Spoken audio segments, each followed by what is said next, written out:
Hello and welcome to Follow Everton.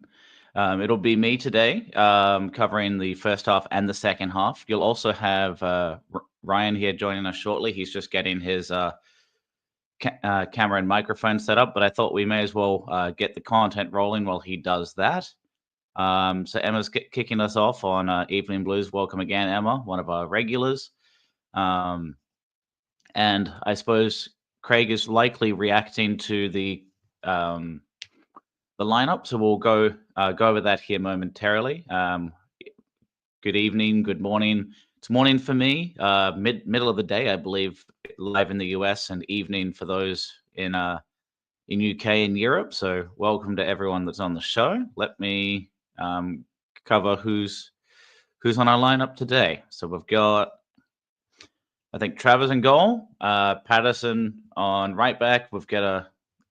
They've set it up kind of funny. They're not doing it by position, but I imagine we're looking here. We have Jake O'Brien and Michael Keane are likely the centre back pairing. So at least Keane's fit enough to play today. We have Patterson again, as well as Mikolenko with our new signing, the Moroccan international from Bayern Munich, maybe on the bench. For the midfield, I imagine we're going to have Mr. Dwight McNeil, Iliman Ndiaye, Idrissa Gana Gueye, Tim Eric Boonham. And so an interesting one. I'm glad to see it. We're getting to see a little bit more of Armstrong, who's going to be starting today rather than Charlie Alcaraz. And we have Beto up front as well. So Ryan will probably be joining us here in the next minute or so. We will also have the fortune today of having Chad live from the stadium. So he may well call in here at some point, either before the match or at halftime. And I think what's pretty cool is he's been able to bring his family along, which has allowed him to actually have his kids feet get to meet David Moyes. I think he waved at his kids. So really cool family opportunity for them, and basically building a new generation of Blues, which is fantastic. Maybe by the time they get to their 20s or 30s, there's something different than YouTube, but Follow Everton is still rolling. So maybe we're building a new generation of fans right now. I'll go back to the comments here because it looks like we've got about 20 minutes before the game kicks off. 10 minutes before the game kicks off. So let's see. So Keno's starting. I know we don't have Jared Branthwaite back at the moment, and Tarkovsky, haven't heard too much about him, but we know he was injured. But then again, if we now have a right back problem, as we know we do, and Jake O'Brien is kind of first right back, the last thing we want to do is pull another centre back out. So we need to have Tarkovsky and Branthwaite ready so that we can move Jake O'Brien around. So the last thing we want to do is injure them, but also really wanting to see them match fit and ready. But at the moment, not looking in the squad. If anyone is able to capture who's on the bench today, please feel free to add that through text as well. So let's see. So it should be pretty early morning for you guys, huh? Is it like 1:20, 1:30 in the morning?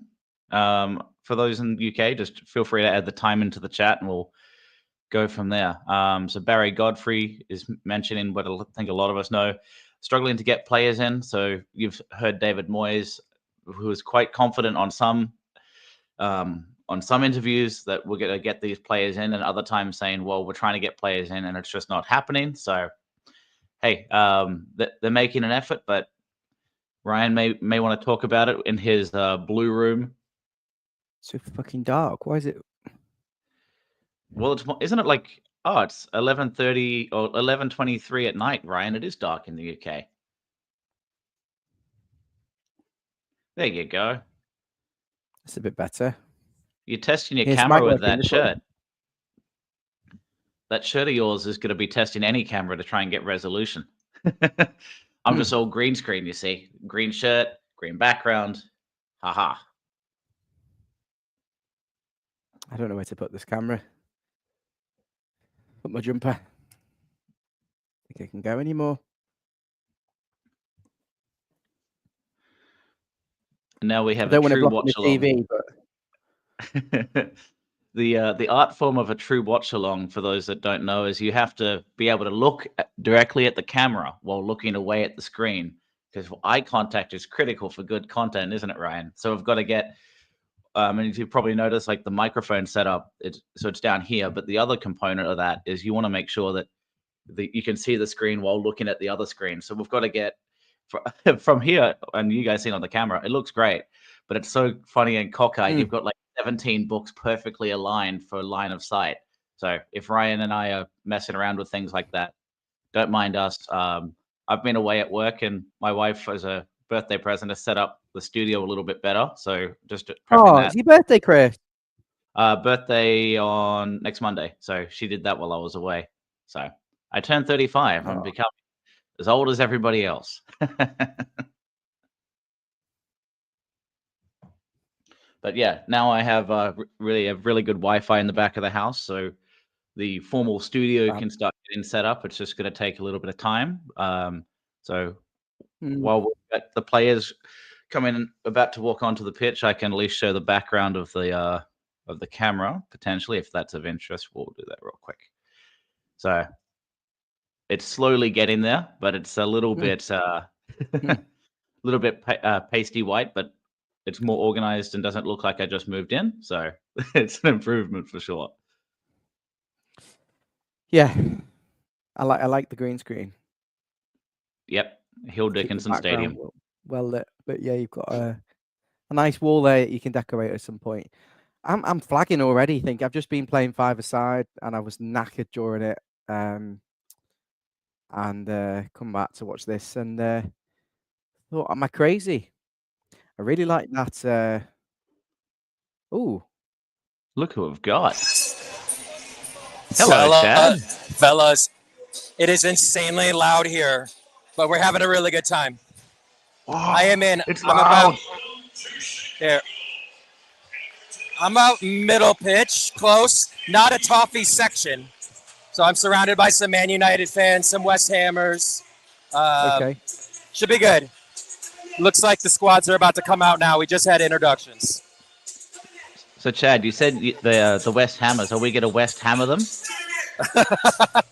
I just want to get through these games without injury, Chris. Yeah, I agree. Yep. I mean, we're so thin. Watching these two sides warm up, I mean, I swear it looked like West Ham had twice as many number of players than we did. It's we're really, really thin right now. Oh, so I'm by the way. But Tark is back tonight or today. It looks like. Just hoping for no injuries. So I wanted to quickly add some exciting things. So is this the first time we're seeing the new yellow kit, Chad, in person? This is. They haven't worn the yellow yet, have they? No. And I'm seeing something else that's kind of interesting. Guess who's wearing number 9 on the pitch right now? Well, that's Beto. Beto was in 9 in jersey as well. So yep, this exactly. Yep. So it's a very subtle bit of exciting news, but getting to see a number 9 formally worn by Beto today. Yeah, absolutely. So what are we thinking about that? What's that, Ryan? Stadium looks really empty. Stadium looks really empty on TV. It is. It is empty right now. There's a lot of fans still walking around the concourse. But, I mean, to be honest, there's going to be more Man U fans here than anyone else. And they're going to filter in later. Is this not very disappointing then to see? It doesn't even look half full. No, it's not. The capacity here is about 60,000. I would imagine we'll get 40 or so, which is what we got in Jersey. Doesn't look anywhere near 40. Ghana Gay is captain today, by the way. Chad, sorry. Yeah. What time is it? It's 5:30. Okay, so people are still in work, aren't they? 5:30 on a Wednesday normally? Or just coming out of work? Absolutely. Yep. And traffic was quite bad coming down, so there might be a lot of people that are still stuck in traffic. This is a more. They couldn't have gone any later to make it more convenient for you guys. Maybe a 7:30 kickoff because no one in the UK or Europe would be up watching it. No. So do you think there'd have to be some sort of balance there? But I prefer obviously to have a full ground.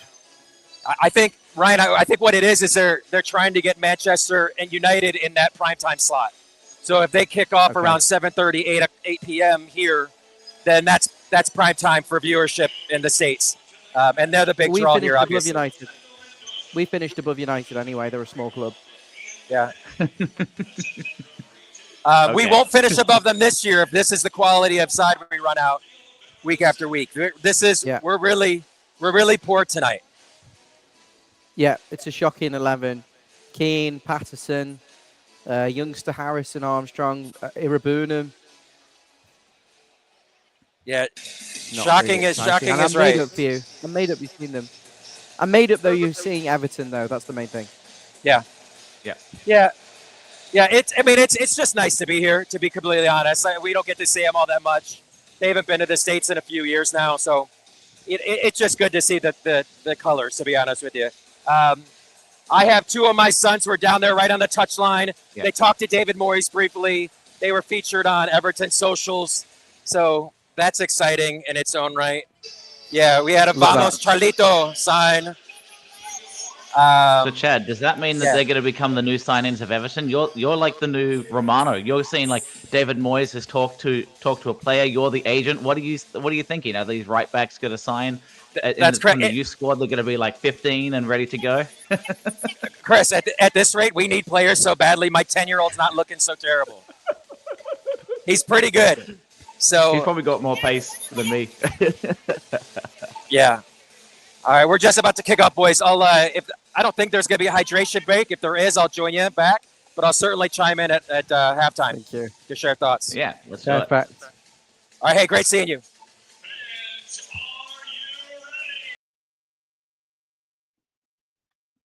Yeah, and I think Blue Stew's right. I don't think anyone has a lack of faith in what David Moyes can do.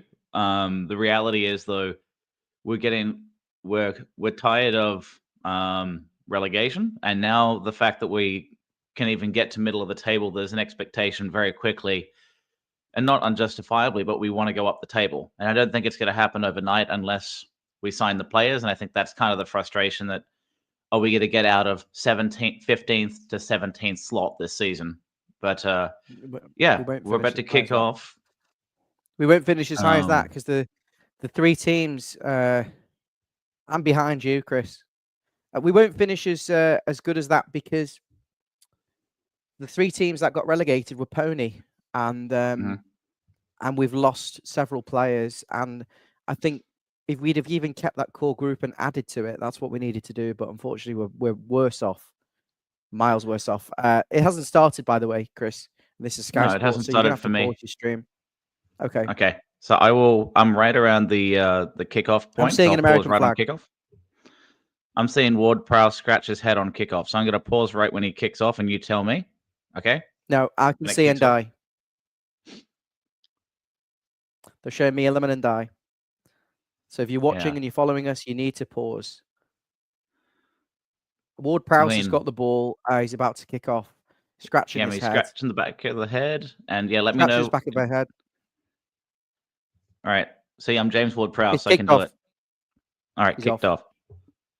I'm probably about a second behind you, but that way you can do the play-by-play and I'll do the reactions. Yeah, 9 seconds, 10 seconds, 11 seconds, 12 seconds, 13 seconds, 14 You can seconds, count. 15 seconds, 16 seconds, 17 seconds. If anyone wants to know, okie dokie.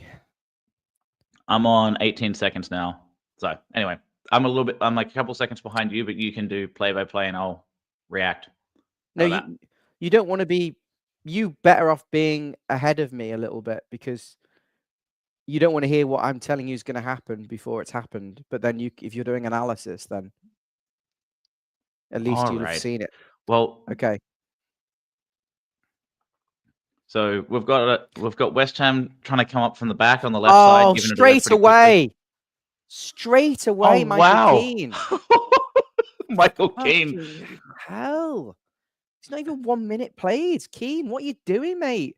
Left-footed.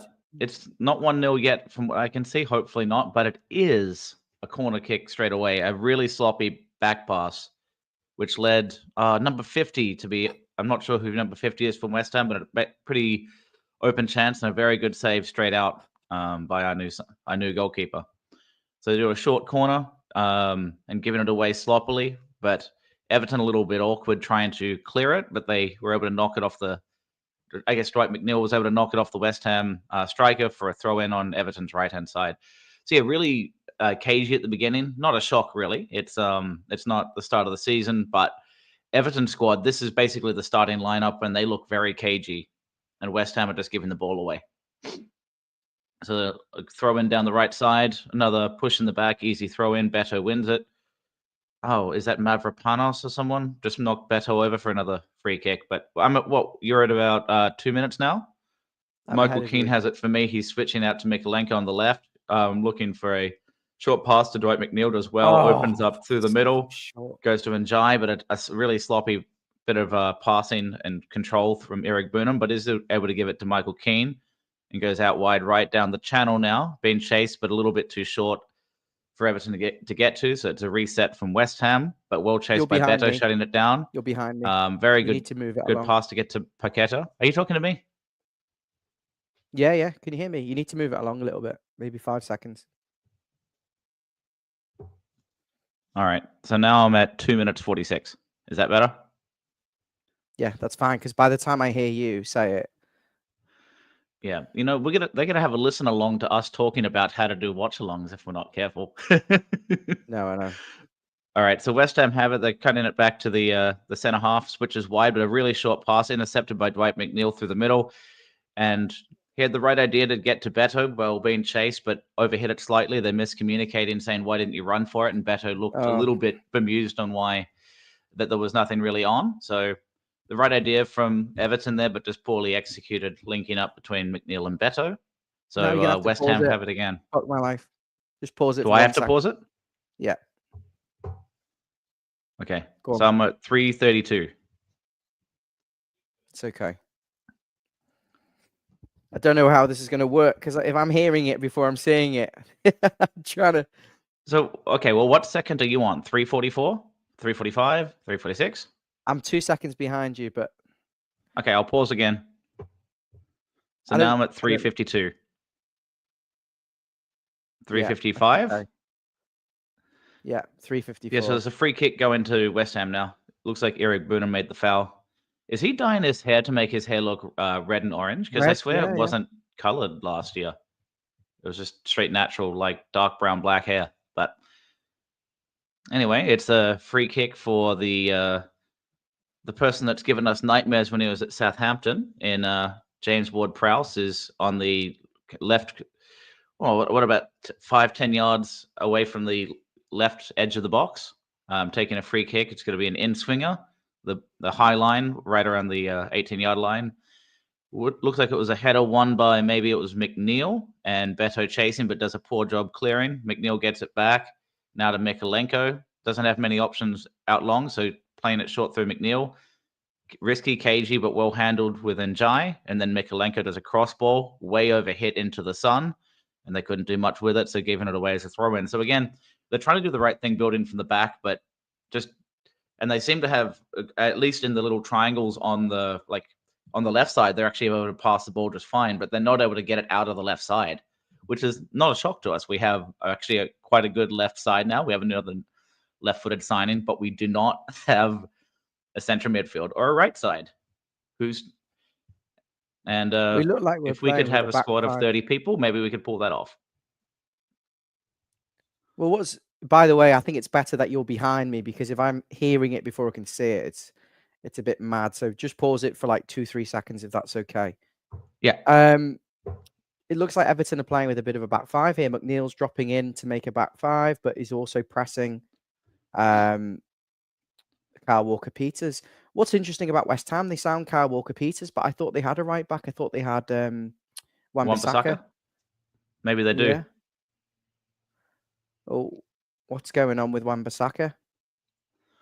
I don't know. If you maybe they're trying out because I imagine Wan-Bissaka, from what we've heard and what I've seen, he's quite good as a true fullback, but not with he doesn't score goals for them, which is kind of like us and Mikalenko for that in that kind of way. So maybe they want to have someone with a little bit more attacking flair on occasion, a bit like how.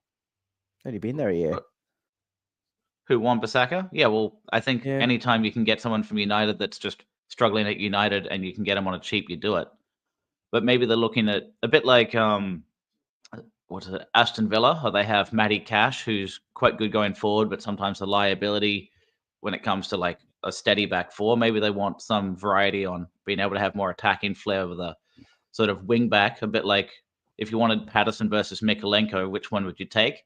Patterson for going forward, Mikalenko for playing back. Maybe it's something like that for him. Or they just have squad depth, which we don't have. Everton have got the ball in defence. In the centre Going out to circle. It Mikalenko. looks like we're quite pushed up quite high here, the team. But yep. And Jai's doing well. Took on Walker Peters and basically Ward Prowse and whoever number 50 is for West Ham. So that was positive to see. A switch out to the right side. Going through Drissagana Gay back to O'Brien, and we're switching play again. It looks like the right side was shut down pretty quickly from West Ham. So we'll try again through Skillerman and Jai. But Mikalenko has it. Was that an offside? No, it looks like, well, no. Okay. So slightly poorly timed. He's off. No, he was off. He was off. Yeah, so Beto tried to time his run there. Are you doing play-by-play and then am I doing analysis? Is that what you want to do? Which one would you like me to do? I can do analysis and you can do play-by-play. No, you do the play-by-play. You're probably half a second ahead of me. And I mean literally like spacebar, placebar. Okay. So now we're going into the middle. One by Keane. Eric Burnham shielding, but loses it. Going out wide to the left now, but slightly overhit. So it's going to be a throw in for Nathan Patterson to take. He has a go on, another half a second. Another half a second. Man, you're if you want to do QAQC as a career, you'll be good. All right. Michael Keane has it. He's strolling along, finds Mikalenko, who opens wide to his left. He has Dwight McNeil short, but very stagnant on that side. So they'll get a switch again through Keane. And he's doing very risky back pass to Travers, but does just enough. Now we've got it to... all right, just a bit of a hefty pass by O'Brien, but Beto does well. Shields and gets it to McNeil. So we've got four players up. Here we go. Is he going to strike? No, he goes with the Minjai. One touch. Well, looked like a penalty there, but not called. Looked like Eric Burnham. Sorry, looked like Ghana Gay got a foot to it and it hit a hand, but nothing was given. I suppose at this time of the year, especially without VAR and these kind of games, they're not going to give that. It didn't look like an overtly intentional handball, but his hand looked up at the same time. So I don't think you're going to get that. This is quite neat and tidy, but if you look at West Ham and Everton there in that phase, there's no one between the lines for Everton. It's very flat. So turning into a back three and then and then just Beto up front and then no one in between the lines. But this looks a bit brighter with Ndai in the pockets. But he's got too far. Oh my God, great skill. He's got too much to do though, hasn't he, every time? Yeah, he took on 4, but if he took on 3, he got through, which is, look, on a consistent basis, if he has a midfield option that's running with him. So in that case, it was just him on his own. We didn't have Harrison Armstrong chasing. He's seems to be out wide to the right a lot more. So because of that, he's not going to be able to link up play to the middle. And Dwight McNeil playing as this either a left winger or at least a left wing back.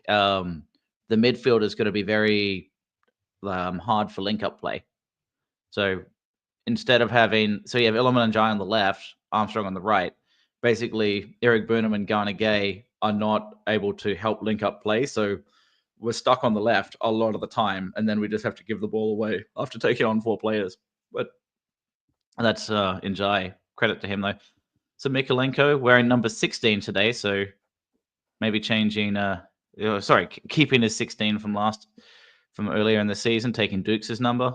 Another well overhit cross-field ball. I wonder if it's kind of windy today. They're showing a replay. The centre half had his... Yeah, that is a penalty. They're not going to give it, I guess, on a game like today, but the centre half coming for the block had his arm up and it hit his elbow. And it was definitely blocking the shot. The only thing I'd say about that is he's quite close to him. I don't know. But his arm is probably in a natural position. Oh, Michael Keane, yellow card. Awful defending. What are you doing? It's just completely necessary. It's like he's elbowed him. Yeah. So the guy, number 50, I keep referencing as Marshall. I don't know too much about this guy, but he does look to be causing Michael Keane all sorts of problems. He went right and then switched play on him, went left, and Michael Keane had his left forearm up to try and shield him, realizing he was beaten, just belts him in the face. Stupid moron. This is far too late for a match, and it's So Flash likes Burger King. Over here, mate, we've got Hungry Jack's. So that's the Burger King equivalent in Australia. he's So it's get, gonna you be get a twisted and turned out, Michael Keane. yeah. So Paqueta's Twisted looking and over turned. it, but clearly this is going to be for Ward Prowse. Nice Western kit. That kit's nice. Two nice kits. I love this kit. It's a slight different yellow than the training kit from last season, but I really like that color. All right, Paqueta runs over it, so leaves it for Ward Prowse, and wow, what a shotless strike, but a little bit heavy and a little bit curled over, so missed the target. But he is excellent on these free kicks, isn't he, Ryan? Unfortunately, but you know exactly what he's going to do. He's going to pull it to the across his body to the left side, go over the wall, and tuck it in, and he almost pulled it off again. It's probably what it's close. About very two ball close. widths wide, but well covered by at least a foot the wide in the keeper end. as well. Travis has done well. Yeah, that's At a least good a foot question. The wide. third kit, it was leaked, but I'm not sure it's officially released either. So the black with the blue and yellow ripples or waves, I think is the Better. one. Make a decision early. I was going to say, is this our Adam, but it's Adem, so must be somebody different. All right, so West Ham have it through the middle, doing a short little 1-2 with Paqueta, but they're not really breaking through either, so well shut down. Harrison Armstrong doing a good job chasing there. Going down the left wing for West Ham, they keep it in. Was that a foul? Yes, it looks like it was. We're going to zoom in on who did the foul. Looks Patterson. That injured Diouf, it looks like, and Mr. Nathan Patterson saying, it's all right, man, I didn't hit him that hard, but they're going to show a replay, and that's pretty rough. He came in with his sort of his left heel right on the Achilles of Diouf, and looks quite painful. May not have been intentional, but that was going to be a painful one. He stood on the top of his foot, and he's in Predators, yeah. So I would say painful, but not intentional. And as Hawken is saying here, a little bit too early potentially for a yellow, but not a good tackle from. He just he came in too heavy, like in a half slide when he was going nowhere. You take a step off and basically shut down the line and force him to go back and do a pass back option, but he just kind of overcommitted. So looked really poor from here. But no surprise, we've been complaining about how Patterson's been doing. I like him. He looks good, this Diouf guy. He looks like he's got something about him, but it's early days, 15 minutes played so far. Yeah. Free so kick, the cross is coming in on the for the free kick, but hit the first man and Patterson covers it. Yeah, with the Watchalong, for me, the iPad's slightly too small to figure out if it's Harrison Armstrong versus Patterson. Well, they're about the same build, same haircut from a distance, but anyway, Patterson had it covered. So that part just is delay good. your stream for 1 more second, please.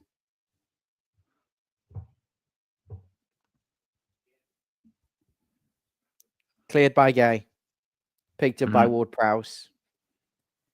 Are they going to get the ball back in the box, West Ham? Everton have got good shape. Everyone's. Well, we're shaping and they're trying to go around the flank. So went from the right back to the middle and out to the left now. But I guess credit to Everton on off-field positioning. They're really shutting down the passing lanes and almost nicked it there through Eric Burnham, but given back to West Ham, who are right on the center line. That Diouf is like really pinning Patterson back. He's getting really high and wide on that left. He is actually, isn't he? Yeah, I'm watching the ball here, but I agree because they're trying to pull Everton out of position, and Diouf's going to be the only avenue in for him. Everyone else doesn't really seem to be testing Everton off the ball. Nice from Paqueta there. Drops in, playing through the thirds, through the lines, trying to suck us out, wait for us to make a mistake. This is going to be a long night, this. Go on. All the way. Here we go. Here we go. He's got Njai, or is it Armstrong? All on your own, lads. He's not going to take a strike. Take a strike. Take a strike. Finish. Gonna Gay. Excellent.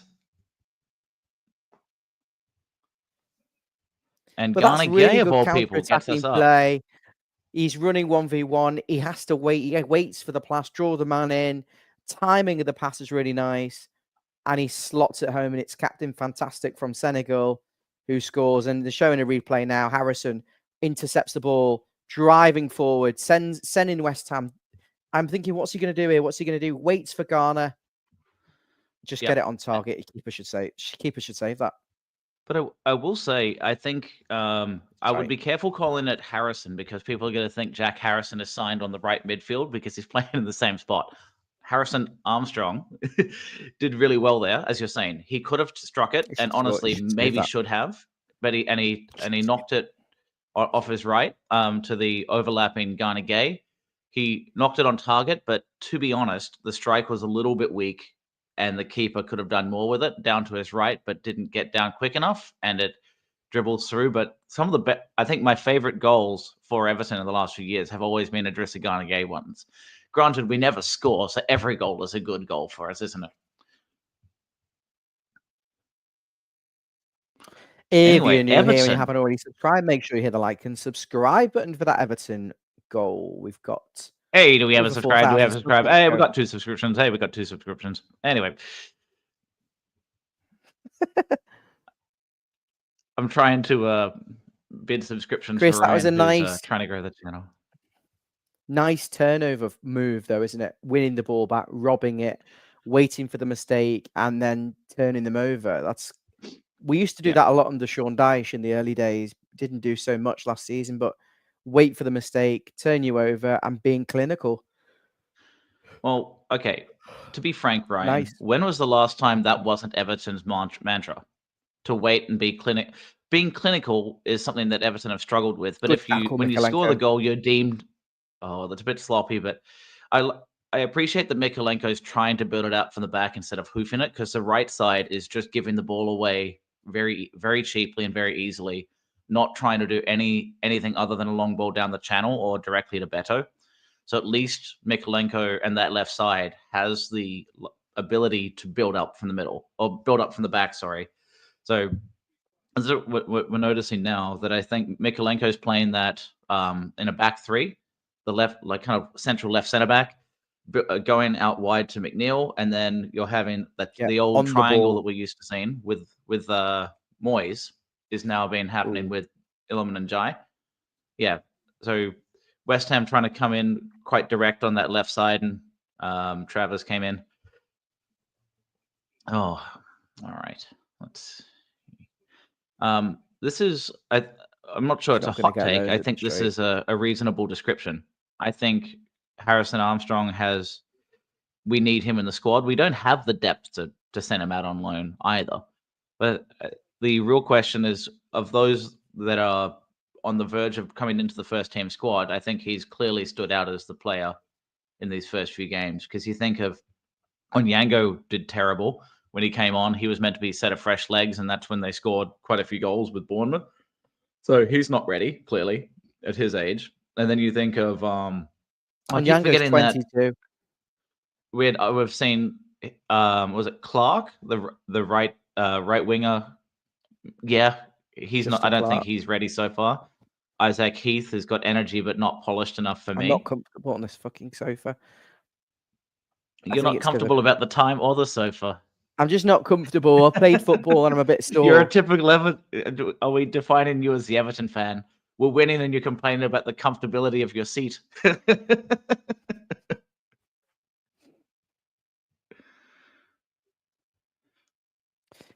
I still don't understand why we do that long punt to Beto, and he's got no way even anywhere near him, and he's got to bring the ball off the sky, hold off the defender, and then hold it up for someone else. And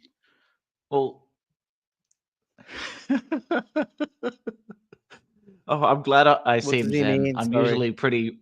I've had 4 coffees to try and wake me up. So if I'm zen, it's just, I don't know. Maybe my work environment is very high paced, so I seem zen when it's just doing a Watchalong. Maybe that's what it is.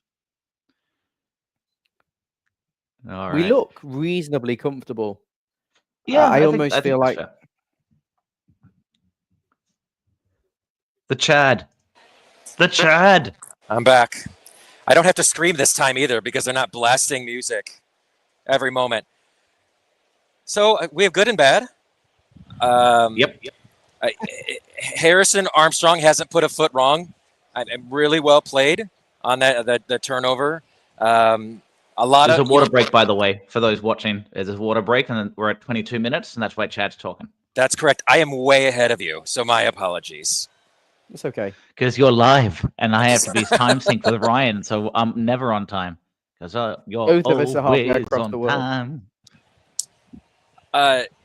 So Keane, Patterson, absolutely embarrassing so far. Not much of an excuse for Keane. He's not out of position. I mean, the shape is a little different. Well, Chad, Michael Keane's forearm was out of position into the guy's face. Oh, man. What about that back pass, like 2 minutes in? Yep. Nearly turned it over. That was his left foot. Yeah. You know what? I think we've picked it up since the goal.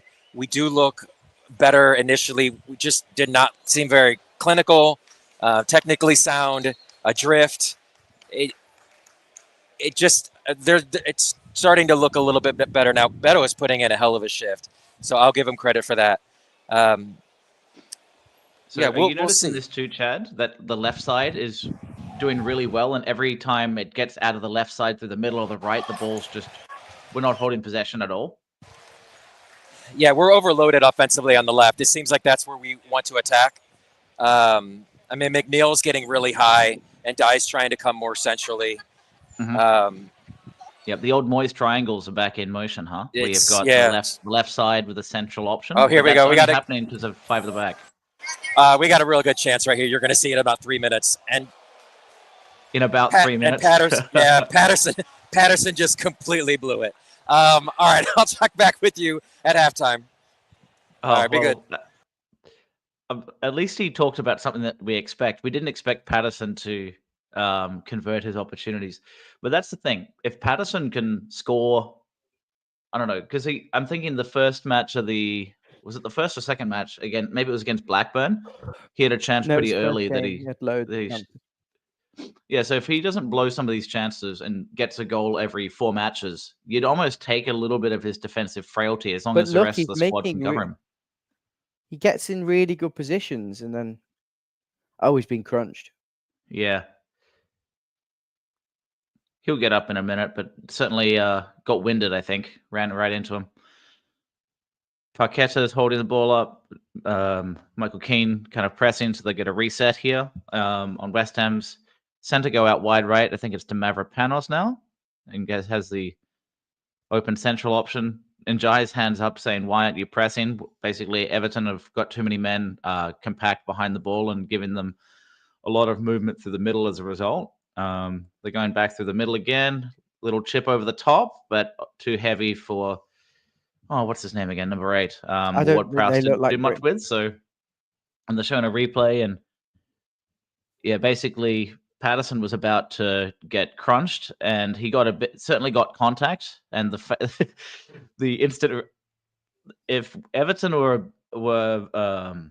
had a bigger following, Patterson's face there would make a perfect meme. It looks like he's in awful pain on the ground rolling, and they have a really slow camera view of him, and he's just like, crunched. So anyway, it looked rough, but in slow-mo, it looked like he didn't get fully hit, but the face says otherwise. So hopefully Patterson's okay, because we don't really have many right-back options, but don't want injury for any of our team. He's fine. He's hardened. He's Scottish. He'll get up. Mikolenko went for I guess it's not a full diagonal, but a through ball to Beto that was overhit. Not the first time today by any means. So it's reset now through West Ham on the right.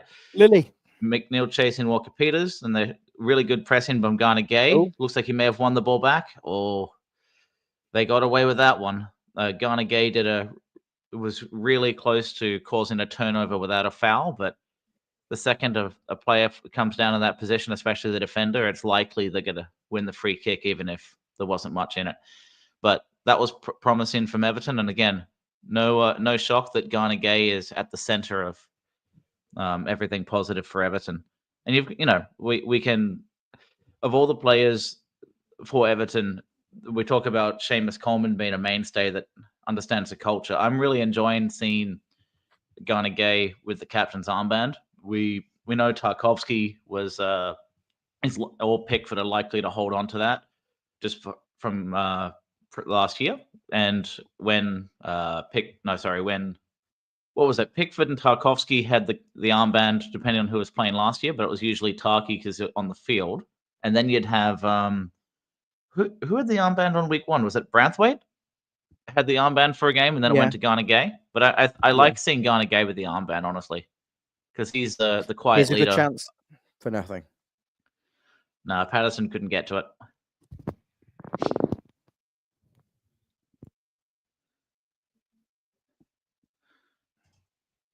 I know some people saying chill, but I agree with Rod Ross. We're hoofing the ball quite a lot. Unless it's, as Chad was saying, when we're a little overloaded on the left side, then great. But basically, the left side we can build through in excess. Yeah, I mean, West Ham look mild. Cool, they're Australian. They're a big band. I know them, or I don't know them personally, but I know of them. But there's actually quite a few Australian bands that are popular. The one over here, of course, that's always discussed is Akadaka or AC/DC. But Australia has lots of musicians.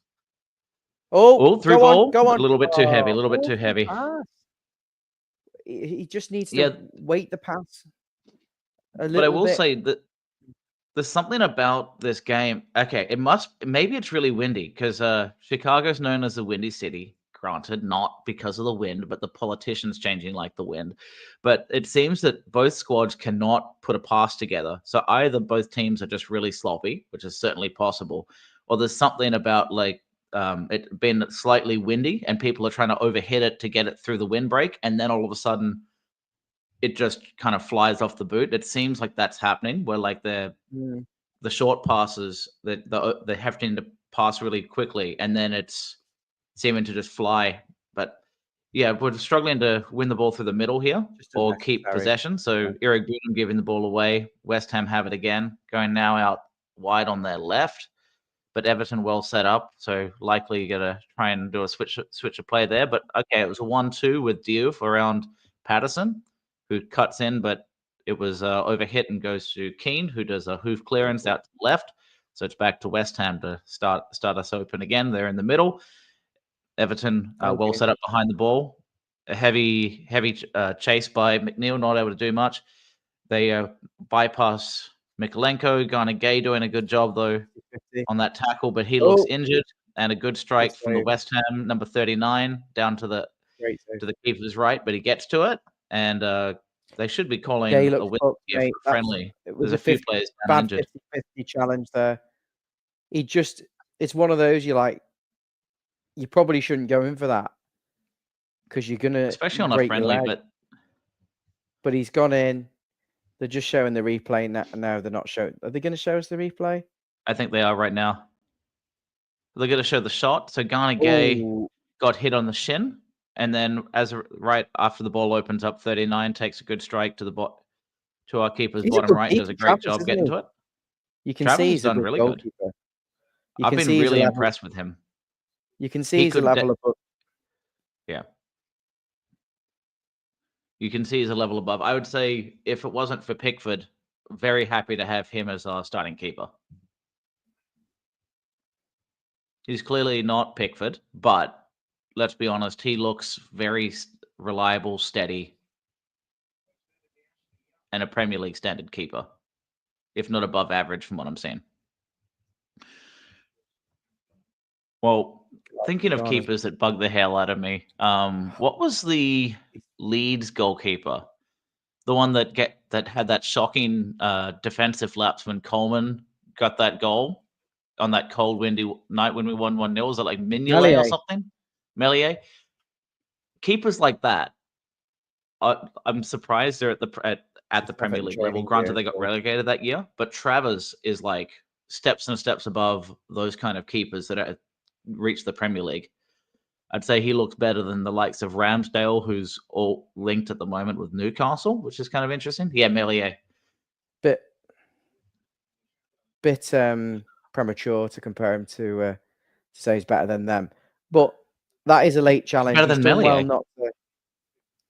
He's done well not to walk away from with a serious injury there, because so they both got to go for the ball. Is Peter hearing something different than we are? I don't think it's not a break, but it was like it looks like there was contact above his shin. So I would imagine it's bruising without break, so it's not a career over at all. But if there's something on the content that you're hearing, then maybe. But I don't think there's any. Be back on in a sec. Nothing wrong with him. Can you hear me? Is my mic quiet? Oh, sorry. Yeah, I can hear you. Okay, you're just talking about the career based on age rather than that injury break being dangerous. Oh, good. Sloppy pass again. It's just needlessly giving the ball away. And this is what's tricky. Chad's saying Beto's doing a great job, and maybe he's able to watch it more holistically, but it seems that it's basically a back 10 with Beto in isolation, again, quite often. All right, Njai working with McNeil on a little triangle there, releases Gay, trying to cut through the middle, but well blocked by West Ham. So we had to go back to McNeil, did a ball down the line to Beto, but again, challenged. So it led to a West Ham trying to quickly do something with it, but unsuccessful, overhit. Travis has it now. He rolls it out to our wing back in Dwight McNeil. Does a direct ball through the middle to Njai. Knocks it to Gay. Direct ball to Harrison Armstrong. Getting chased, so runs back through the middle to Mikalenko, back to Dwight McNeil. A long ball down the channel, a little bit heavy, but it was well placed and such that it brought the keeper out. So he had to knock it out for a throw in. So it's going to be over towards Beto now on the left touchline for Everton's throw in.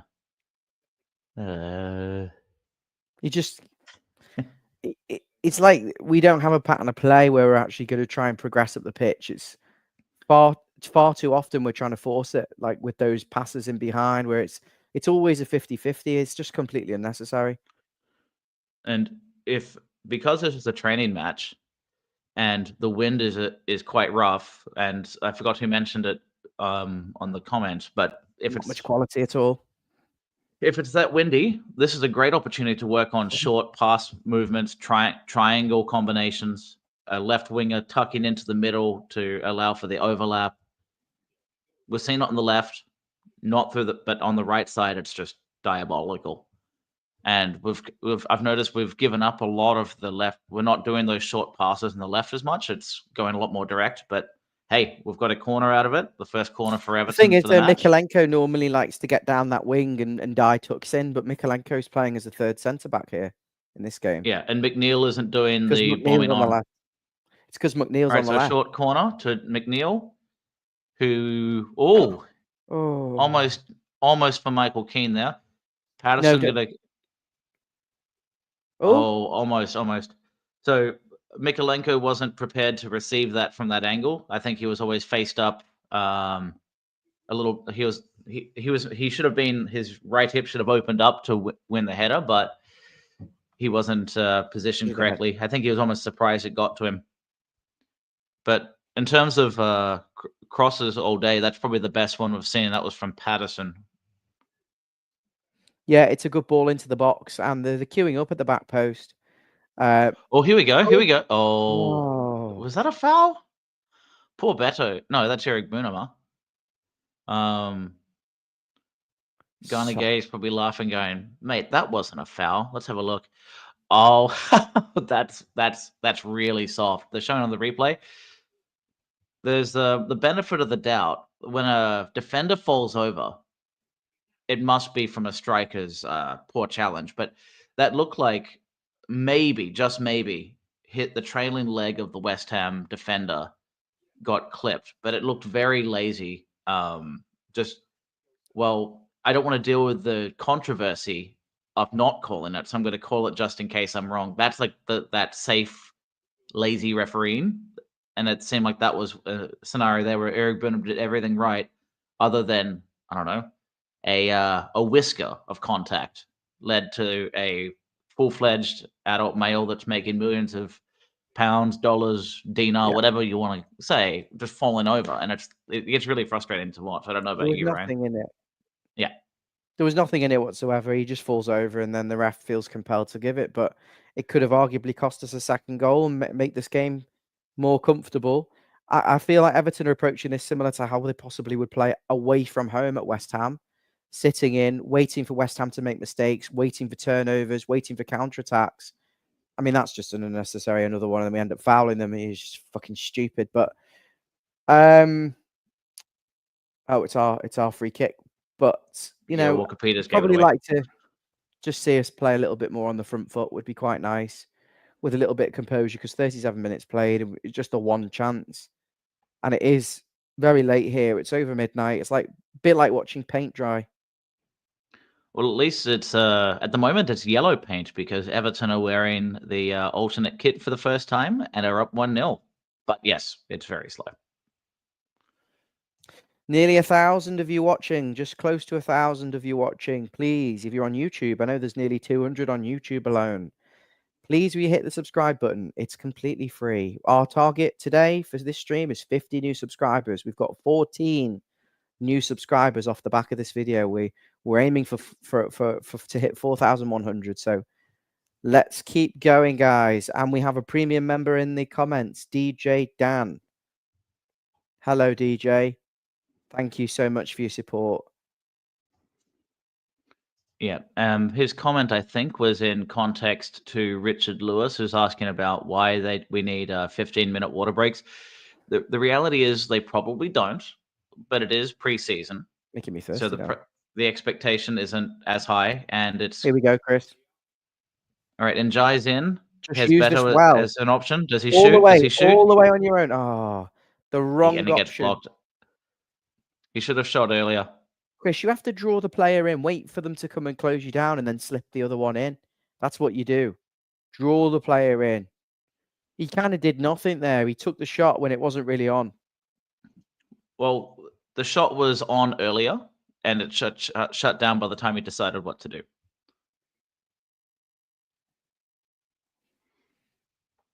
See, I don't think West Ham are carrying a lot of threat here, but we're just kind of... No, not really. Dealing with everything they're throwing at us, waiting for us. But as you say, look, possession stats coming up there. Only 30% possession's a little bit worrying. I mean, the team we finished above, this is Premier League opposition. No, but look, and the pass accuracy, look, sorry, mate, 76% is shite. They're 89% pass accuracy for West Ham, which means that, 1 in 10 passes they lose. So we're holding in there and waiting for that 10th pass to intercept. But then when we get it back, we're giving it, maybe because we're playing a little bit more risky.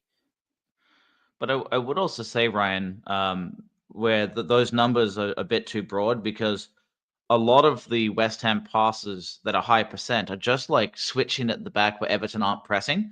So the second they get sort of, I'd say, in the middle of our half, so right around the central D, gets it away. That's when we're chasing and causing turnovers. Like right now, Dwight McNeil wins it, but in this case, he doesn't have too many options, has to go back and has Mikolenko. But Beto's holding up the ball well, and then players aren't getting near him. So it's the same as that. And then we just give it away. Sorry, I was about to say something. Moyes has got, he's doing one of these, just like bemused and frustrated on like... Yeah, he looks pissed off. He just looks quite confused on how poor they're doing and why they're doing so badly. It doesn't look like an angry. It looks like a disappointed and bemused look. It's the... I don't know. What is this? How are we doing this? How? Boring. Yeah. Oh, Travers, fuck off.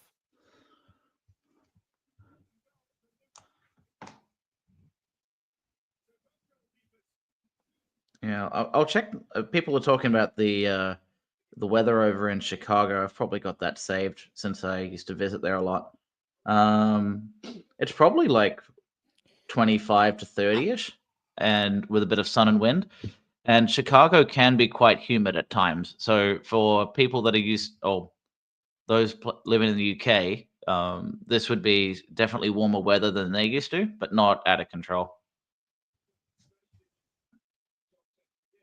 that was and it's 1-1, huh? Ryan. Pathetic. Just absolutely pathetic. It's a A Premier League failed goal. clearance from the keeper. Tries to Lapping punch at it, it. misses it, hits his head. He falls over, but it was no contact. Paqueta cleverly gets in right behind him, and Keane can't get there. It's frustrating because prior to that, Travers was having an excellent match. You couldn't fault him, but when you're the last man, you can't afford mistakes. And there's another free kick. We're here at 42 minutes and 20 seconds. It's 1-1. Looks like Eric Burnham pleading his case, and they're still highlighting Travers shaking his head from that previous calamity where he failed to punch and clear for the goal for Luis Paqueta. But looks like they're going to probably have a free kick here in the next minute or so, which could lead to a Ward-Prowse opportunity. No, okay. They're resetting it from halfway. So West Ham have it from their centre halves, passing it around. Just making so many mistakes and giving the ball away every time. It's another every time. Just hold on to the ball. Who's just got booked there? Eric Burnham, I think. He's had a few of these where like he's fouled people and he's gotten away with it. So I think it was probably about time. Crap. This is utter garbage. We haven't had much of the ball. We've given the ball away so many times. We haven't got forward. And then we go and give them the most stupid.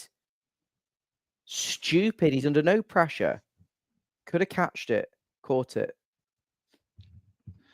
Yeah, and what we were talking about the wind as well. It's not a true defense here, but if the ball is kind of being caught up in the air and he's not confident to catch it because it might drop and he's punching it, then you have to be sure about your punching, because at least if you try to catch it, you're not fully committed physically, and you can't kind of grab and react to recapture the ball.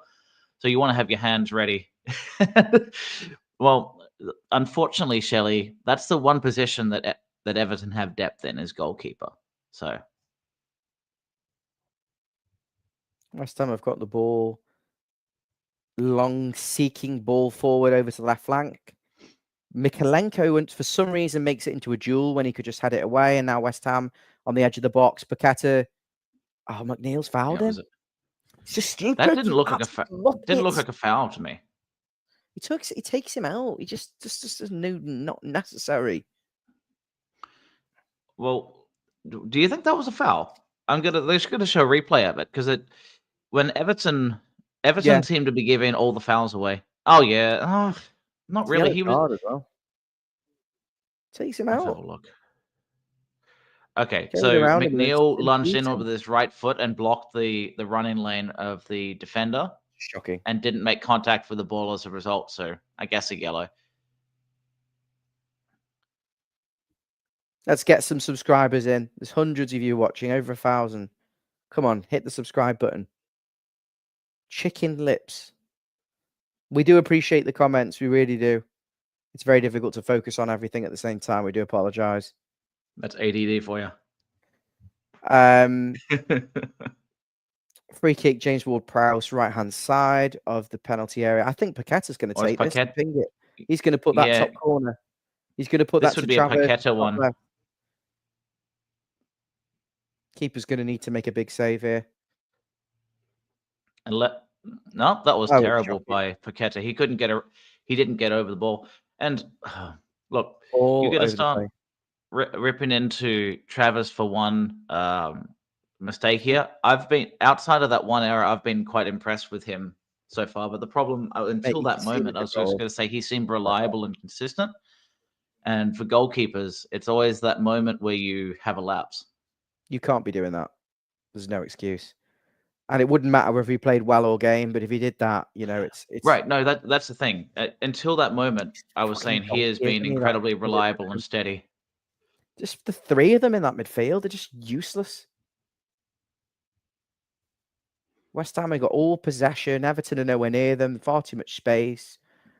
I'm not saying West Ham are going anywhere with it, but when we get it back now, it's like McNeil, just find a player on the and now pass back from Ghana Gay.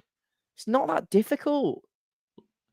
Oh, Okay, and then Mikolenko, he was being neither called off by Travers and just decided to hoof it and give the ball with away. his right Again, foot. really poor communication. You could see Oh, Travers was Patterson. yelling at Miko. Patterson, he could have easily been. This is Everton are Turgid. getting quite. This goal really rattled Everton. They're not, but then again, I don't think they've actually been consistent on fundamentals in possession all day. They look comfortable off the ball when West Ham have it around the halfway line, building it up. Then they're good, but I don't know. Travis has it for a goal kick, though. We're at 47 minutes. So we've got 5 minutes of extra time, so about 2.5 minutes to go. And a long ball out to Beto, but isn't able to win it. Garner Gay wins the second header, and then it's a bit of a head-in tennis, let's say. Walker Peters taking on Garner Gay and McNeil does well. Paquetá does a bit of a dance, but Njai fights and looks like he got clipped and may win a free kick out of it. So well battled there. Number 39, Irving, looks like he made the foul, but didn't look like a whole lot of contact, but he did dive in. So there's too many players for Everton here putting in very poor performances and not completely just anonymous. Patterson hasn't got forward. Ayerabunam giving it away every time. And Dye has been very quiet by his standards. The defense shaky. McNeil has been pinned back to like left wing back most of the match. Yeah, I'd say the only one that's really stood out to me would be Garner Gay. But even still, I think Garner Gay and Armstrong in the first half, the first quarter of the match, let's say, the first 20 minutes, were really doing a lot. I haven't seen a whole lot of Armstrong, though. I think part of the problem is he's been doing a defensive shift, helping out Patterson on that side, but moving the ball forward on that right wing has really not been an option. So I think the left side has been becoming too predictable, and they've been able to shut down the left side now. And then it's becoming hoofball. We can't get possession. We feel pinned in. We're getting tired because we're playing counter-attacking type of football.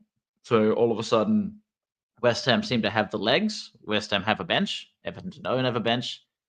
I'm quite worried for the second half. He's been pulled down. He's saying Beto there? Yeah. It is funny. Anytime you have a beast of a forward in terms of like a physical, tall physical guy, they don't win fouls, and it's like the defenders are allowed to just beat on them. But granted, Beto makes it awkward when he gets bumped. So maybe he needs to go to acting school. He is in, I guess Chicago wouldn't be the place to go. If only these games were in Los Angeles, he could get some tips.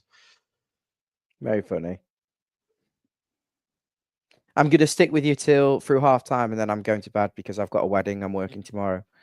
It's just this is not. If you want to see the wedding singer in person, there is a Adam Sandler featuring here in the Liverpool area, in the metro area. You can get a discount on his wedding by subscribing to Follow Everton. But anyway, it is halftime. I'm going to grab another coffee. It's 1-1. Idrissa Gana Gay scored from a good counterattack in the 17th minute. And Luis Paquetá scored from a goalkeeping error from our new signing in Travers. And for the moment, Everton look like they're on the back foot, have lost confidence after the goal. We'll see what happens in the second half. I'm going to go grab a coffee. You want to sign off for the moment, Ryan? No, I'll do the comments, and then when you come back, I'll go to bed. Okay. See you in a bit.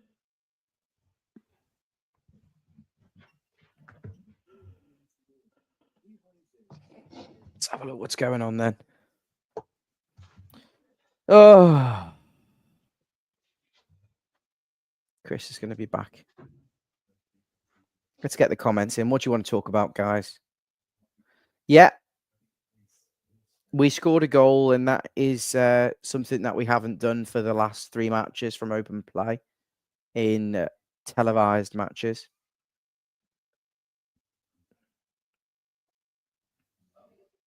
I really didn't think much of that half at all. I think neither team really looked like scoring. we just kind of blocked West Ham, stopped them getting into clinical positions into our actual box. But at the same time, I think Everton had chances possibly on the counter-attack. But when you make poor decisions in the final third and you give the ball away needlessly, you're not going to get.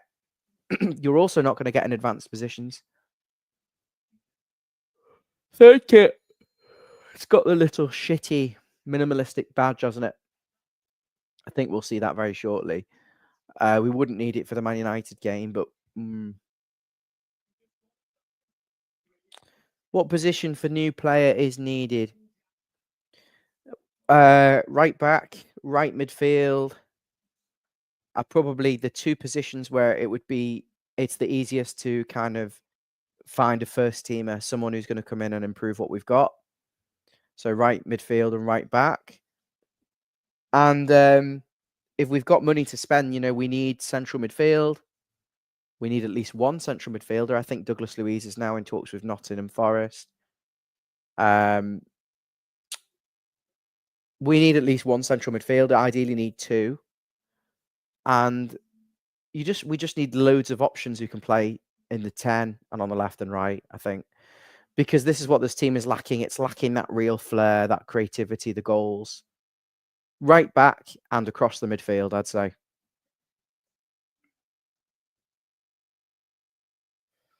For me, guys, I think Jack Grealish is the one that I'd be looking to try and get done first if he's a target, because I think because he's such a marquee signing and such a statement signing for Everton, if you were to try and approach other signings and say, look, this is the ambition of the club. We've just signed Jack Grealish, who was a 100 million player, just £100 million player just 4 years ago. Yes, he hasn't played well for a while, but I think the name would kind of make you go, ooh, they're actually taking this seriously. Maybe they are trying to, the ambition for Everton is to try and compete for Europe. But in all honesty, I can't even see us finishing 16th or above this season with the squad that we've got. You can't compete with 15 players and Coleman, who's never going to play, can't stay fit. Chamiti, who's needs a loan. Irabunum needs a loan. Patterson needs to be sold. Armstrong needs a loan. Really, in an ideal world, so you can't possibly compete with what we've got at the moment. I'm making a lot of individual errors, and I wonder whether that comes from nervousness, lack of confidence, bit of a worry. I agree with everyone who's saying they would rather have.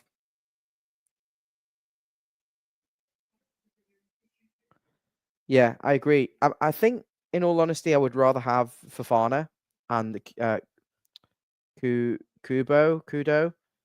over Grealish, because Grealish hasn't been scoring or assisting for years. In all honesty, he's not had the impact, and he's on huge wages. But I think because of the name Grealish, I think if you signed him and then you're going to ask for other players, it would probably look good for you in transfer negotiations. It shows you that ambition.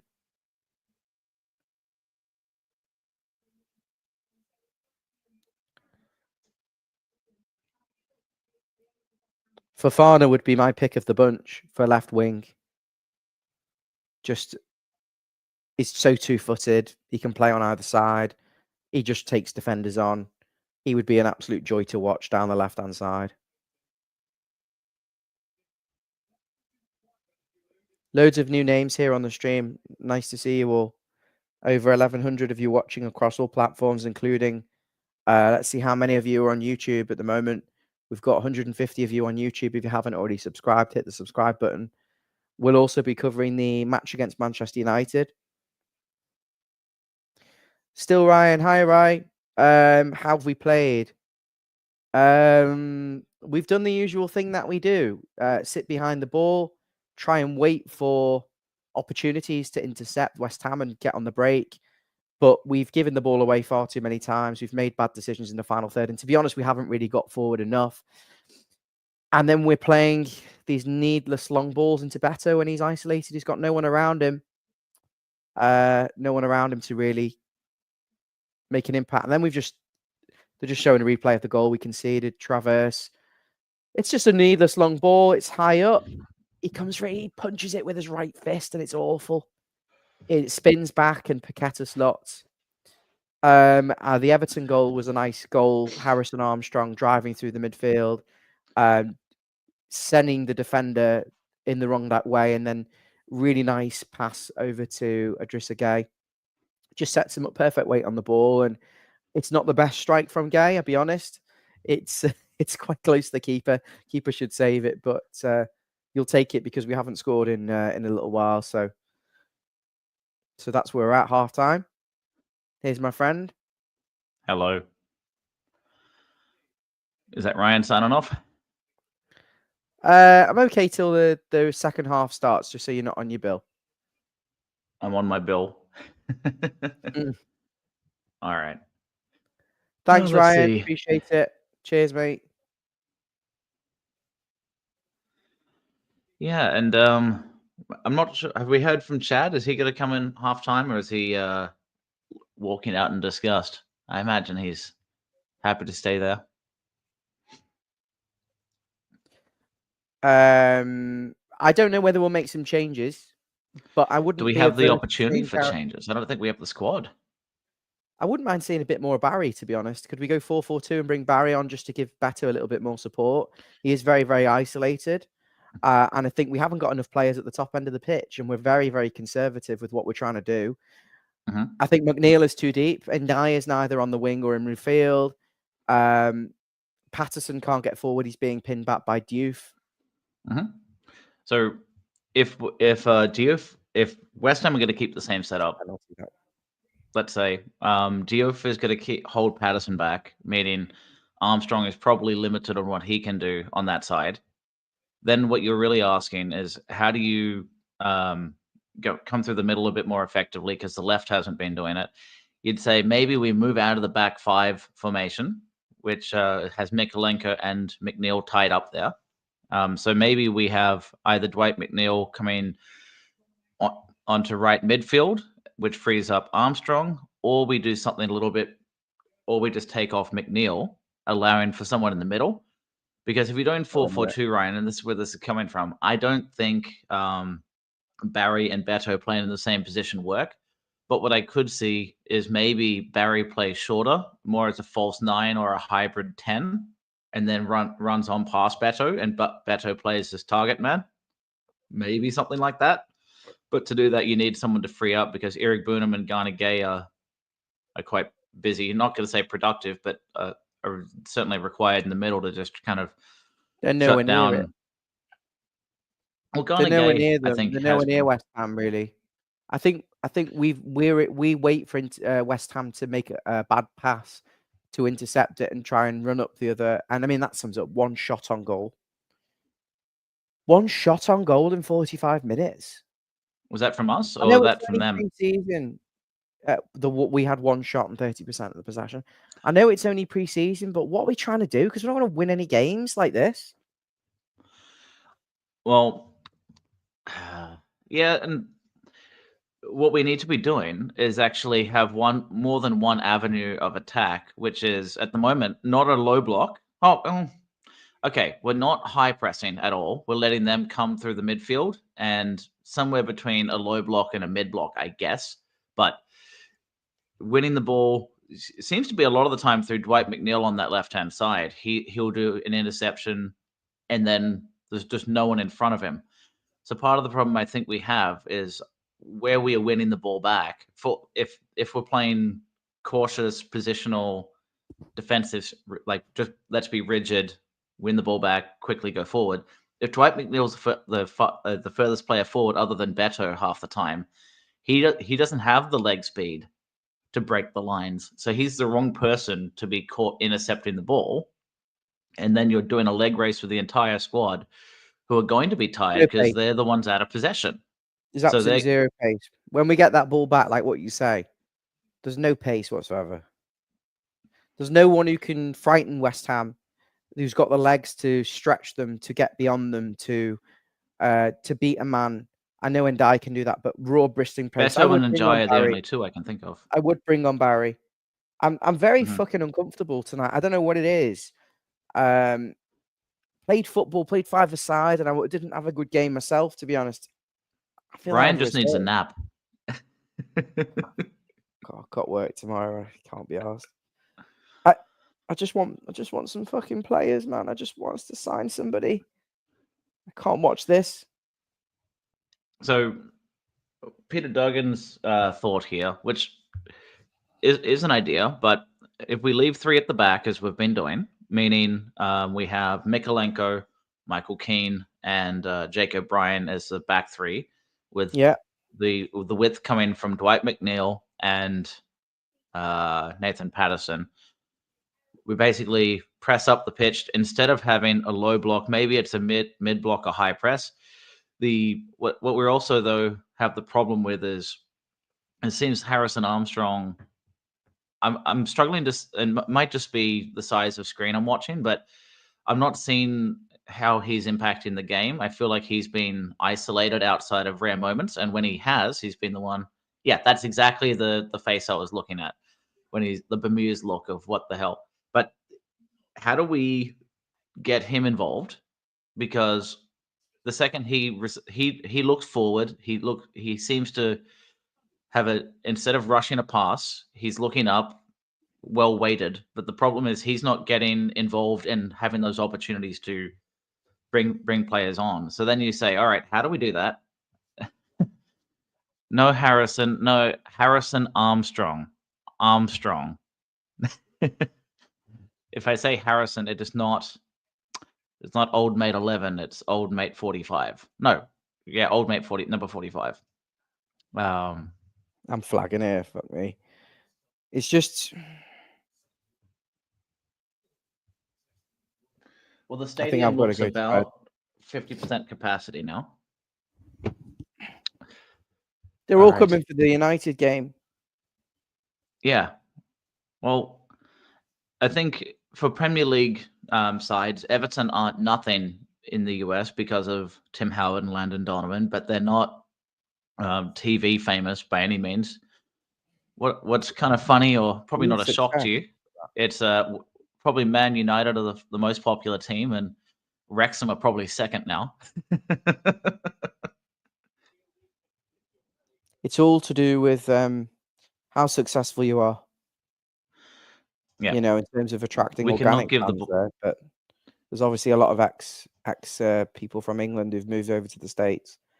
I am going to sign off here. I don't actually think you need me to, in all honesty. But I don't think this second half is worth me jeopardizing tomorrow's kind of energy levels for. All I expect is probably another turgid 45 minutes. West Ham probably to get the goal in front. Everton to try and make these hopeless changes and then nothing happening. Well, we can hope for different, but that seems to be the forecast I would give as well, Ryan. But yeah, you go rest. I will cover the second half. Yeah, cheers. And keep pushing for the subs as well. We'll be getting loads of new people on here. I love you all. Thank you. You heard that first from Ryan. We're pushing the subs here. We're watching a new Everton squad that looks a whole lot like the old Everton squad. It looks like we might be having a new striker come on. Oh no, they're showing, because we're seeing Charlie Alcaraz as well as Thiago Barry coming out of the tunnel. So hopefully that means a bit of a shake-up here. Yeah. So SW, Southwest, whatever SW is short for. Yeah, it would be great to see some new signings influencing the play. And what was it? Rod Ross saying about giving away the ball. Yeah, absolutely. We're giving the ball away very cheaply. Oh, there we go. Hello, Christopher. Hello. Hey, my friend Chris. All right, we have the players are coming back out to the pitch. Just impossibly loud here. I will say this: if you go to an American stadium, we take every opportunity imaginable to blast 30-year-old rock music at every waking moment. So Iron Man. There's that. All in all, what were your thoughts of that first half? Generally deflating. I think Everton, we did good on like 2 or 3 quick counterattacks, but outside of that, we were trying to build up through the left. The right side seemed to struggle. Harrison Armstrong was good when he got the ball, but it wasn't involved enough. Garner Gay seemed to get phased out of it. And the goalkeeping error, everyone's head shut down the second we conceded that goal, and we played poorly ever since. Yeah, absolutely. You're spot on. Looks like we have Alcaraz and Garner are going to be starting And Tiana second Barry? half. I see Barry as well. Yep. Yeah, Beto is out. Just so much to not like. McNeil's on the right wing now. Yeah, McNeil's on the right. Who is behind him? All right, I'll stick with you for a couple minutes as we get started. So it looks like we have James Garner is going to play in that right wing back position. So we're sticking with the back five, are we? And then we have the wingers are kind of inside wingers. Yeah, that looks right.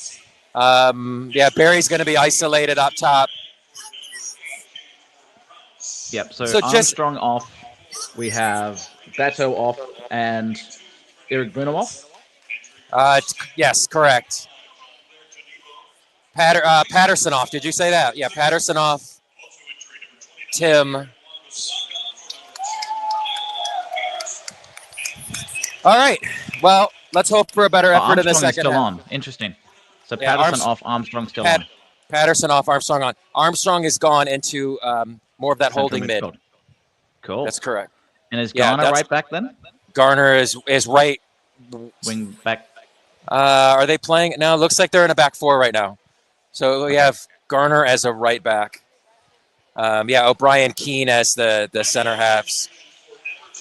Okay, so Moyes definitely changed the shape here in the hopes of changing it up. They just looked so out of sorts in that first half that. Mm-hmm. So, I mean, there were opportunities, which was, I think, the most frustrating thing. I joined you right as Patterson was making his run and wasn't failed to get a cross off. You guys saw that a couple minutes after I saw it. Got wiped out. I mean, the fact that he's been taken off here, I think, tells you everything you need to know how David Moyes views him. And we have a limited option at right back, and we're playing people out of position just to fill the role that the right back should be filling.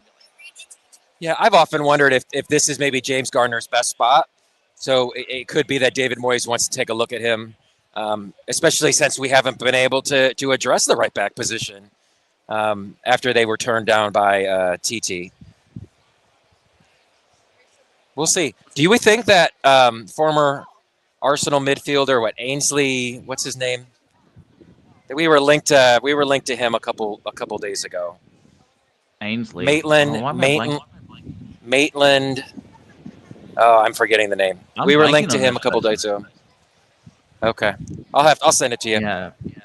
Okay, I'll have a look because that doesn't ring a bell to me. But then again, when it comes to another link, I get quite tired of it, and that's where I tune out of a lot of this kind of content because until they're in the door, it just for me I just get here we go.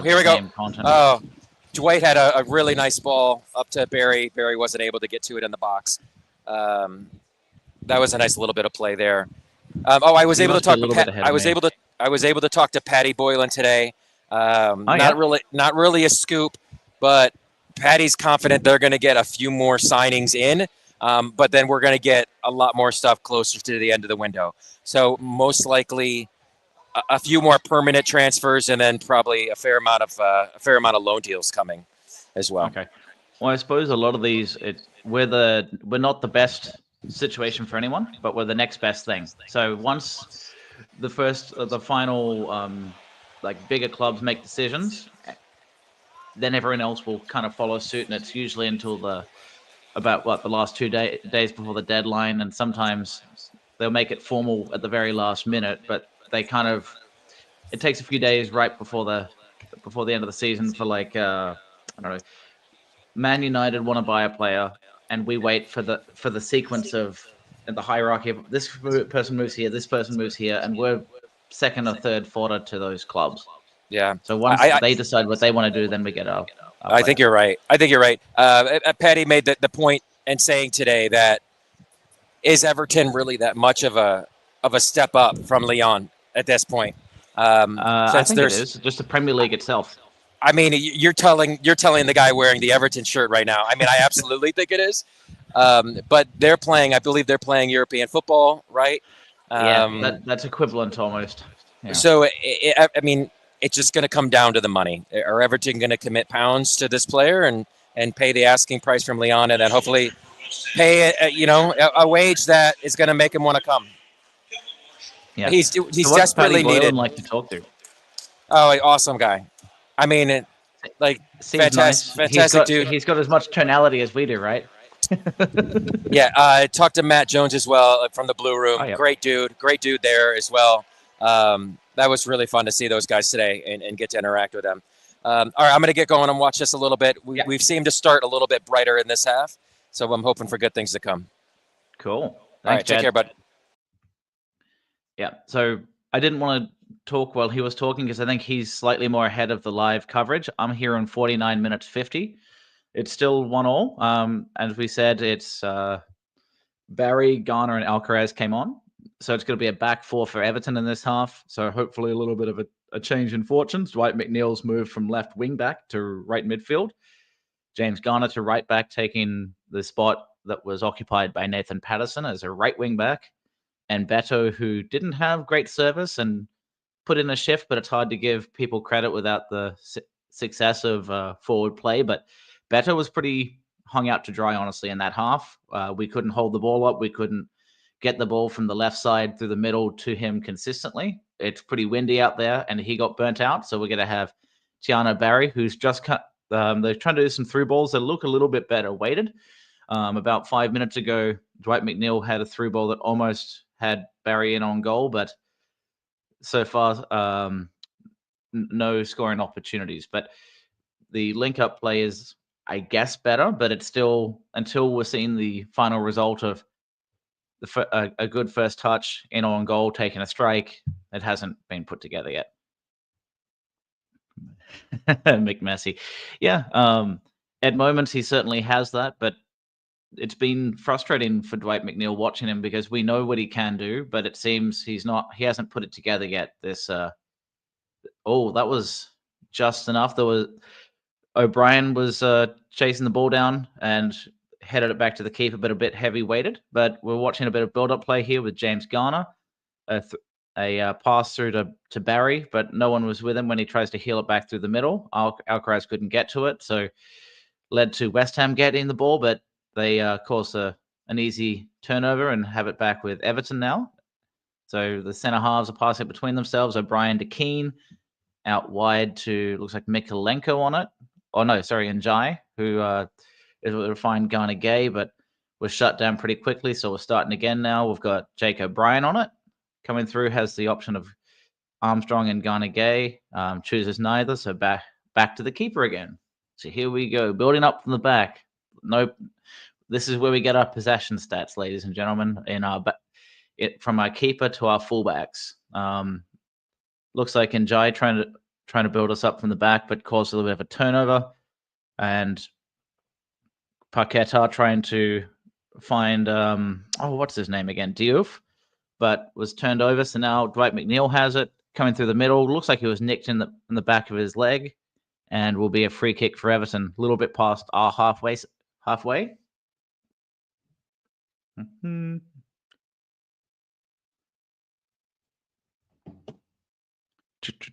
So it's 52 minutes and 50 seconds here for me. It's going to be a free kick for Everton, and taken relatively quickly out to the left side. Found Mikalenko to Njai to Charlie Alcaraz, who then off that little triangle found Tiano Barry, but once he passed it right back to him, and he hoofed it high and wide and is quite annoyed with himself. So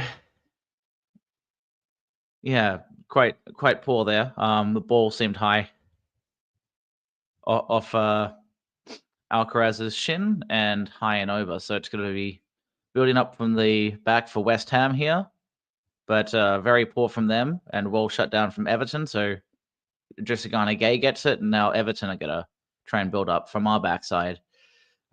James Garner has it. Garner Gay opens up in the middle, but does a one-touch pass well under hit to McNeil, but they couldn't do much with it. So Garner's able to receive, give it back to McNeil, who tees up now back to James Garner. But we're very stagnant in the backside. We're not doing effective passing and moving and cutting through the lines at all. And now there's a shocking back pass. And Jared Bowen, does he punish us? No, we got lucky. Well, Becky Hillary doesn't like a few things, it sounds like. Thinks barriers all over the place and not enjoying the match, or PED, which is a nice mixture of opinions of content creators. Anywho, let's go back to the coverage. It's 54 minutes and 30. West Ham have it on their left side, just bypass the Everton defense, but well over hit, so it's going to be back to Travis. A lot of just very, maybe not lazy, but very sloppy passing, over hit, and not chased down by either team. So a lot of just basic turnovers this entire match. James Garner, for example, hit that ball way too heavy or while being chased and just gave it straight to the keeper. 54 minutes. Yeah, so unfortunately, that's the challenge when you've got lots of different coverage of different apps around the world. Chad, of course, was calling in immediately live, and he was ahead of me by at least 30 seconds, which sounds like me on my Australian coverage with Stan is a good 30 seconds more than whatever you guys are watching there in the UK.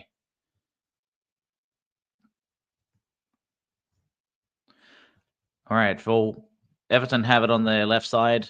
A through ball looks like just well taken by Charlie. Actually, that was his best move so far. Received it out of the air, did really well. Linked up with Barry, who knocked it to Njai.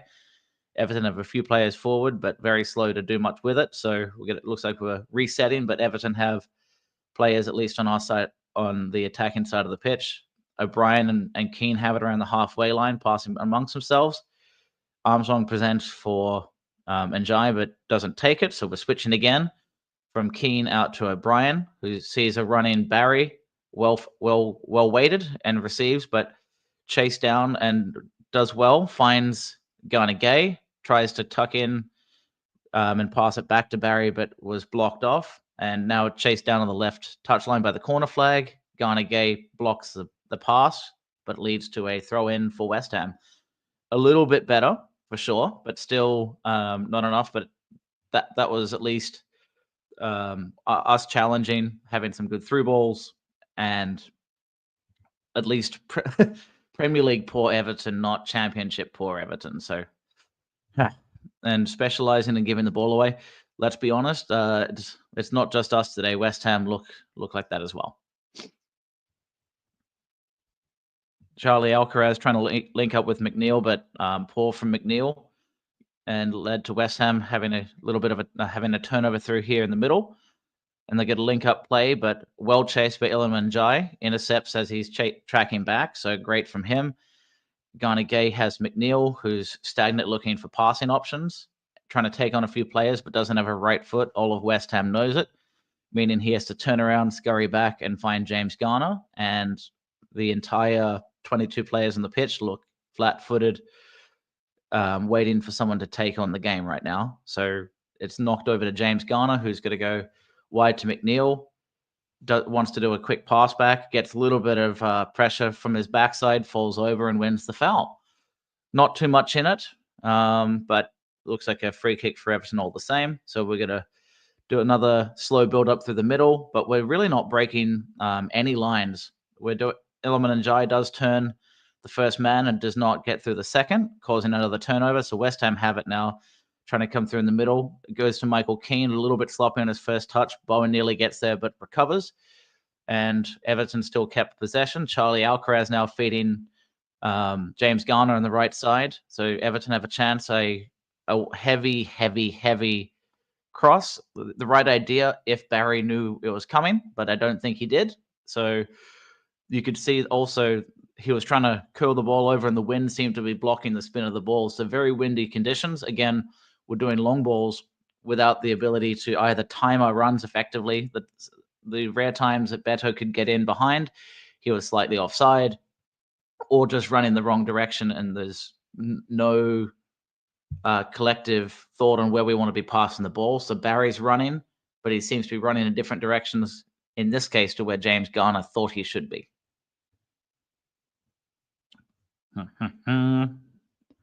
Looks like a pressure in the back from Michael Keane, giving the ball, fouling Jared Bowen at the halfway line. So it's going to be a reset for West Ham here at 59 minutes and 8 seconds.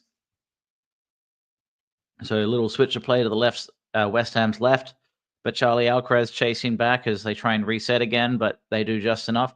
So I will say, when Charlie's playing in the number 10, Everton are pressing a lot higher now. So it's more of a not a really high press, boxing them in by any means, but at least trying to challenge them in their half of the pitch rather than on our side to cause turnovers.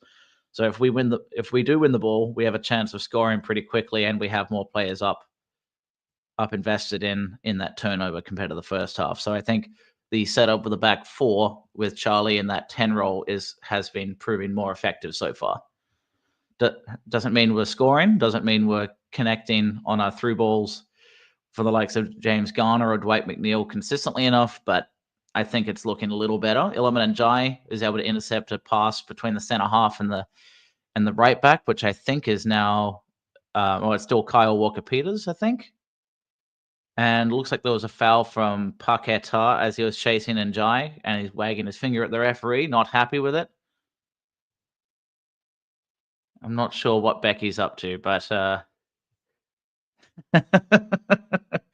oh, if we score. Well, all right. Well, we'll leave Becky to that. It looks like Thomas Souček is going to come on for West Ham for number 39. I can't recall his name. Something Irving. So Irving is off for Thomas Souček. Their total central midfielder. Quite effective on set plays from time to time. I think he scored a few goals for them over the years, and may have scored one against Everton either last year or the year before. Speed dating and live chat. Yeah, that sounds about right. Just make sure you pay for content and subscribe. Maybe we can watch the speed dating, but you have to subscribe and become a premium member to get all those opportunities. Anyway, it's the free kick that was led from that foul on Iliman Ndiaye was led to a bit of a scramble in the box. Charlie Alcaraz tries to strike in on goal, but was pressured, and I think it went off his shin as he was trying to get over the ball, not able to get around it fast enough. Led to a throw in, and Everton have it as a result. Iliman Ndiaye passed it to Mikalenko, teeing up with Harrison Armstrong and Charlie on that left side. It's a little bit of a different look than the first half with the members I'm referencing, but Everton are very sloppy in that exchange and give it over to West Ham, who now have it on our right wing. It's a one-on-one between Bowen and Michael Keane again, but Keane does just enough, blocking the passing lane with his left foot, and leads to a corner for West Ham.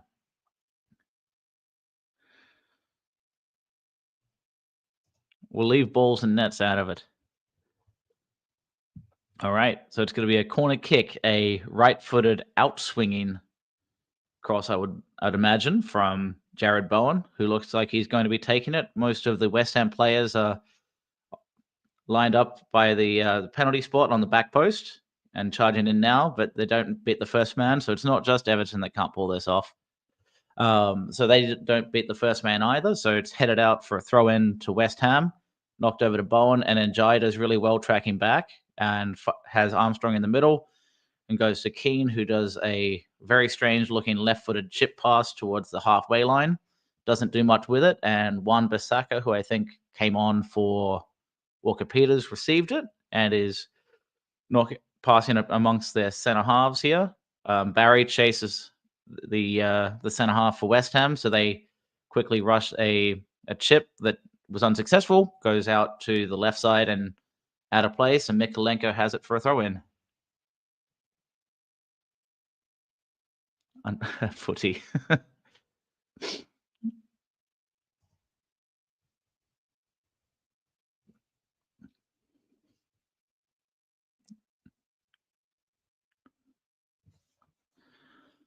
All right, what we got now? West Ham have it. Coming down the left channel. Number 11 looking like he has a strike on goal and hasn't. It's West Ham 2. Everton 1. West Ham fans jumping around quite. What minute am I at? I'm at 63 or 64 minutes exactly now.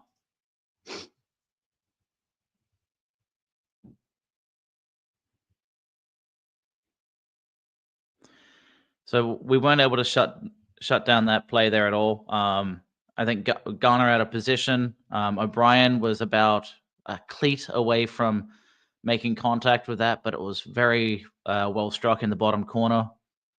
And what's this guy's name?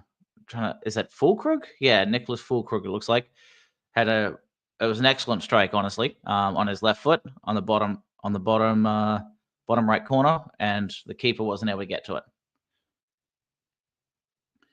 Everton's heads down again, and knowing what happened in the first half when Everton conceded, I'm quite worried that it's going to open up the floodgates again, similar to what happened with Bournemouth, but hopefully that isn't the case.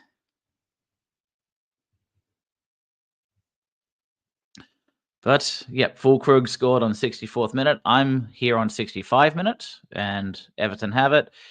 Switching play with Jake O'Brien, has James Garner as a passing option. Goes along the touchline. First time to Dwight McNeil. McNeil tries to go to Garner Gay, but unsuccessful. Predictable with that left foot again, and they blocked the passing lane, but knocked out to the as a throw-in. James Garner does a long throw-in, but intercepted by West Ham. Their header goes straight to Everton, though, and a well-fought battle there with Harrison Armstrong in the middle, and is able to get it to Michael Keane.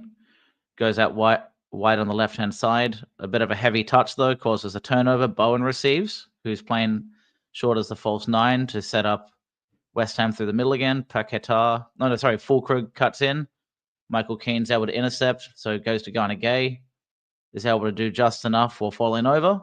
Passes to, looks like James Garner, but he wasn't able to hold possession and causes it back to West Ham on their left side.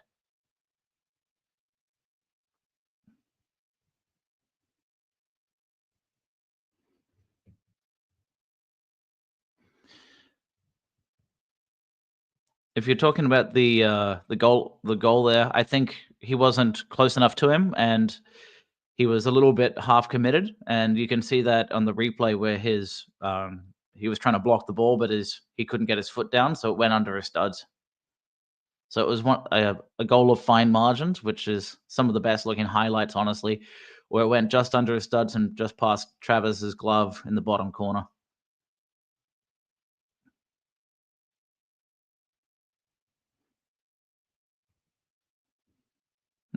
All right, we're at 67 minutes on my clock anyway. It's on West Ham's right, Everton's left. I think Everton have the throw-in. Yeah, I think this is going to be something we're going to have to really think about.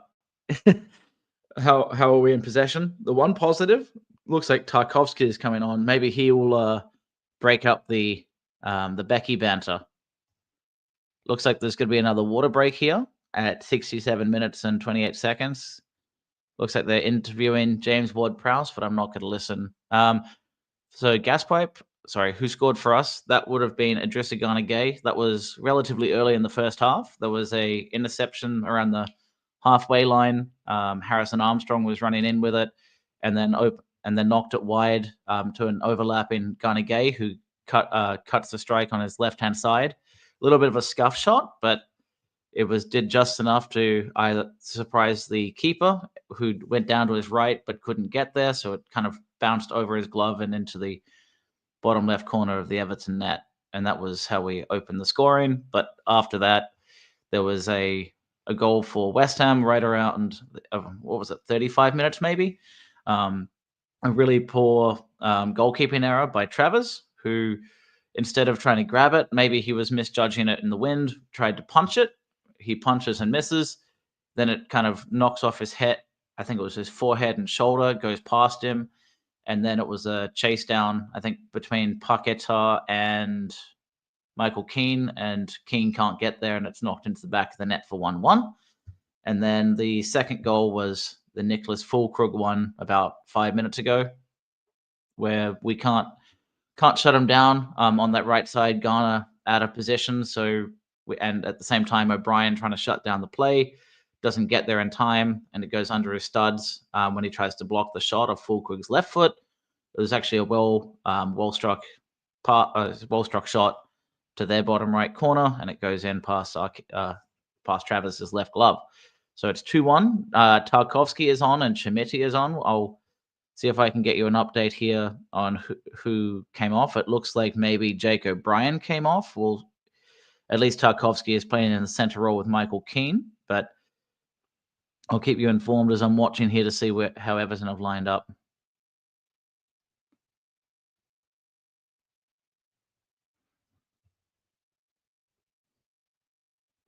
Okay, so Njai off. Thanks, Chloe. So that'll elaborate. So let's see how they set up. Barry looks like he might be. He's at least set up on the right side at the moment, but I want to see how Chimiti's set up because he looks, at least at the moment, chasing on the left side down with Wan-Bissaka. So West Ham have it just around the halfway line, but Chimiti fouls Bissaka, and everyone's all smiles on a windy day in Chicago.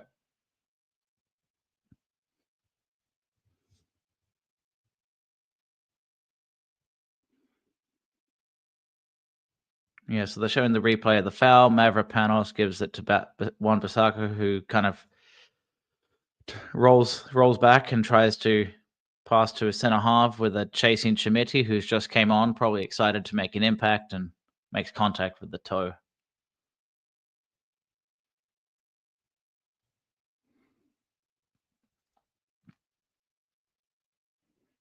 Mikulenko passing with Michael Keane there. James Garner's come into the middle, so I think with so James Garner went from right back to midfield. So I think maybe Armstrong came off as a result to make way for Garner, and Jake O'Brien went from centre half to right back to make way for James Tarkovsky. And Illiman and Jai being off, I think is got to be setting up Yusuf Chimiti, who might be playing in a hybrid wide left attacking or wide forward role for Everton there. So it'll be interesting to see how he does in that position. I imagine it might be a little bit tricky and awkward to watch, but we'll see how he goes. Had a couple fouls on Wan-Bissaka already. All right. So we're looking at a little over 1,000 people watching live. So thank you for everyone for doing that. And Ryan would not let me go without a bit of pressure on me if I don't remind you all to like, subscribe. If you're watching on X, Facebook, come over to YouTube just to at least subscribe to the channel. That way you can see all of our content that's kind of prearranged, so you can see when our content's going to kick off live. So if you can subscribe and then jump back to X, that's awesome. For those on YouTube and Facebook, keep doing what you're doing. Anyway, so Everton have it, a poorly weighted ball through the middle. West Ham chasing it. The second ball looks like a couple players got knocked. Looks like James Garner went in there on G. Rodriguez. I'm not sure who he is for West Ham, but he got there first. James Garner chasing, and looks like he hit the left ankle of Rodriguez with James Garner's trailing leg, and a bit of pain, but everyone's okay. Yeah. I'm not sure if Barry's just pissed off about the service or what the deal is, but it's a little rough. He hasn't had very good service for a little while now. A few good balls in the first five minutes that were promising, but just hasn't lined up. And yeah, it's been a rough second half so far. Tarkovsky at least coming on, so we'll see a more likely or a more realistic pairing of what we expect in the season. But of course, with no Jared Branthwaite, it's not the true back four at the moment, but we're getting closer to it.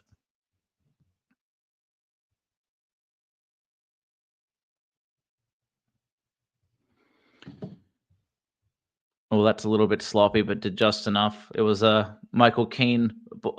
His first touch was a bit high, but able to quickly recover and knock it back to the keeper, so no turnover in on goal. But yeah, West Ham have it Souček back to their centre halves here.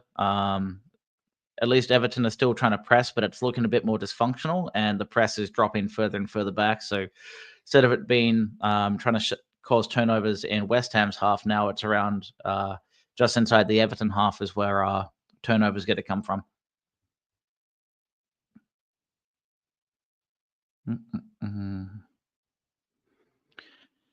Yeah, I think we're worried about, and we've been in relegation concerns for multiple years now. Until we see something different, we have to be concerned on how Everton are going to do this season. Yeah, we can say Moyes is back. We've done better. Last season, we know we went up the table quickly. We had a form table that said we're in the top half comfortably. But right now, it's not looking that way. The players do not look happy with each other or happy about the results. Yeah, it's preseason. Signings haven't fully come in, but you can play poor. You cannot get results in preseason. The team can seem to have a cohesion, a knowledge of what's going on, be happy with how they're playing, but the results will come. Right now, I think they're looking bemused and struggling to get that cohesion and looking for answers on the pitch, which is a very scary sign. Yes, there's still a week or so to come, but can Moyes get that out of this current set of players? We got it last year, but we're not seeing it right now. He doesn't seem happy. Everton players don't seem happy.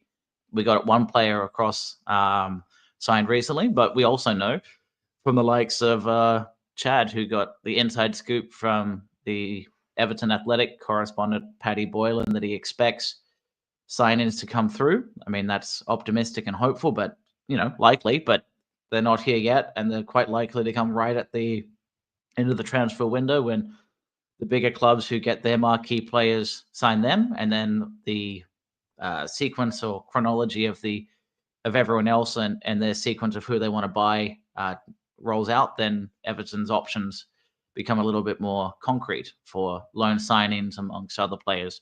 So when that happens, Everton can get their squad, but that's going to be right into the beginning of the season. And right now, if we're struggling to get an Everton team that's being able to get goal scoring opportunities. Actually, I'll hold off for the moment.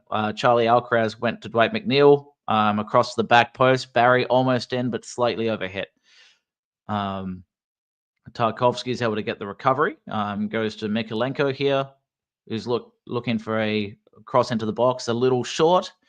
It was just clipped off the West Ham defender, which led to Charlie not being able to get a full contact on it. But yeah, we'll go back to the challenge at hand. Right now, if Everton are to start the season, I can't see us not being 17th, 18th. You'd imagine Sunderland may have a tough time coming back up.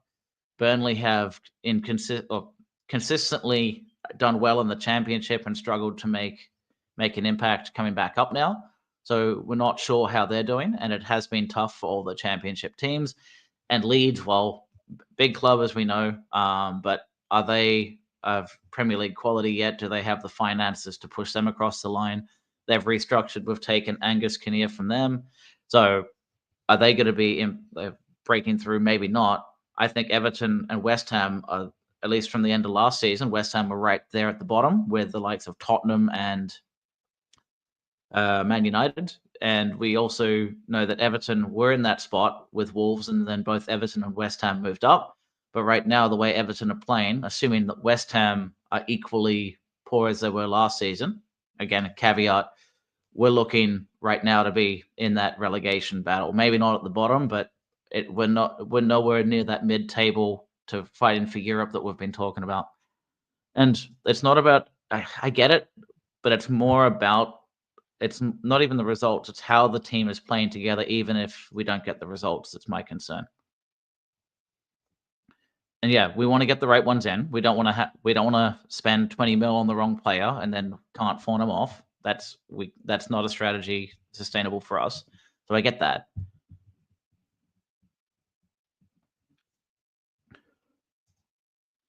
I'm sure I'm not going to be the one that gets the inside scoop on that kind of stuff, but I'm sure they're doing something. But if we can't get players across the line. That Wan-Bissaka nearly scoring there. I would say get a room, but I'd say get a different. Keep it in the comment section.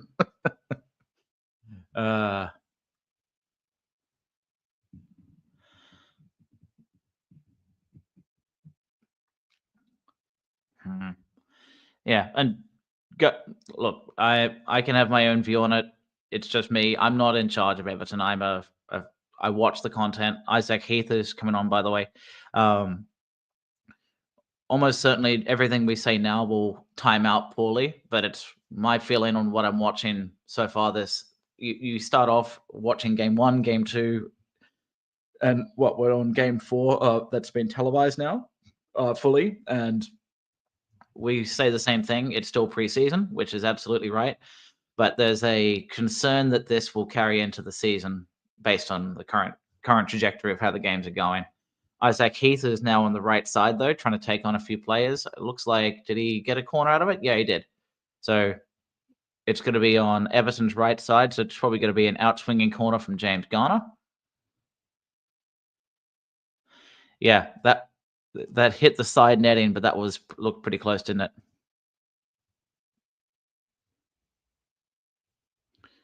All right, so it's going to be an out-swinging corner from James Garner. Yeah, very strong wind you can see from the corner flag bouncing around. So it's going to come in now. Doesn't beat the first man. And going to be cleared, looks like, by Paquetá. Does a really good job, but Barry wins it back. Michael Keane with a chip ball. Is able to find O'Brien, but was a little bit too short and behind him to get much power on it. Popped it up, and the keeper takes it.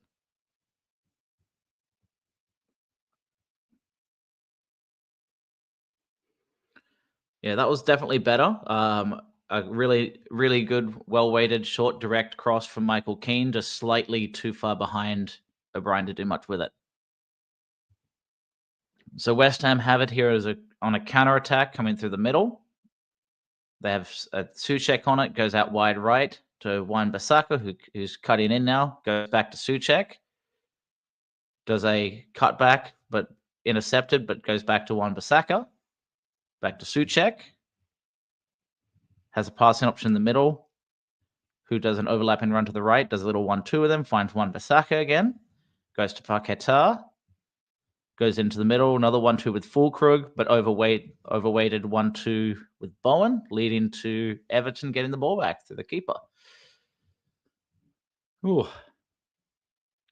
Yeah, that was relatively good passing play from West Ham, but they weren't able to do much with it. I guess credit to Everton from shutting down good passing triangles there, but that was at least better quality from both teams, looking more or less Premier League competitiveness for that little snippet there.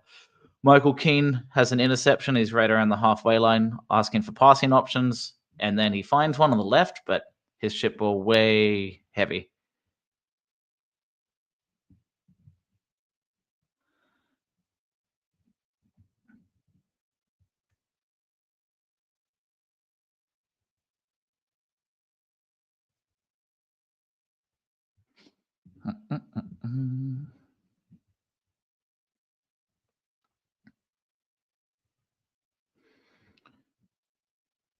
All right, so we're here in 82 minutes and 35 seconds. They're showing the flag at the stadium, quite windy. Not a shock. It's known as the Windy City, as I mentioned, but it's famous for being windy for multiple reasons. But it's certainly affecting the game. A lot of the Everton and West Ham passes have been gone astray all night.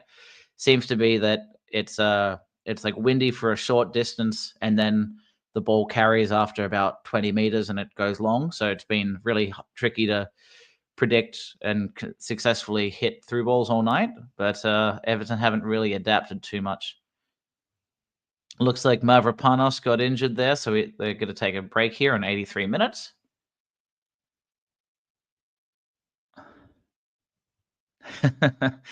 Yeah, and honestly, I'm watching a lot of, was it like Rod Ross and on one side talking about we need to see better performances. The likes of Duggan very tired of the negativity and wanting optimism for Everton.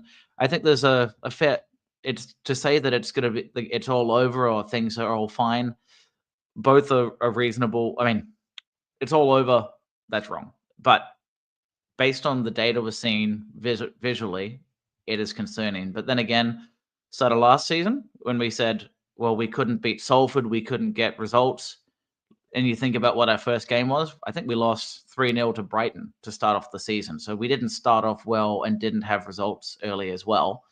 So, and we're going to be versing the likes of Leeds at, was it Elland Road straight off. So if we can't get, take advantage of newly promoted sides who are likely revved up for those results early, are we going to be missing points at the beginning of the season that are good opportunities for us?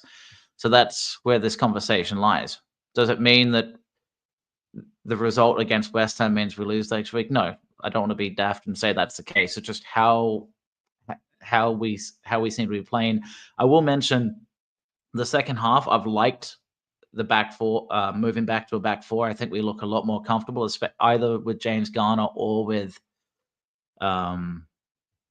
Jake O'Brien in that spot. I think we've we've played better.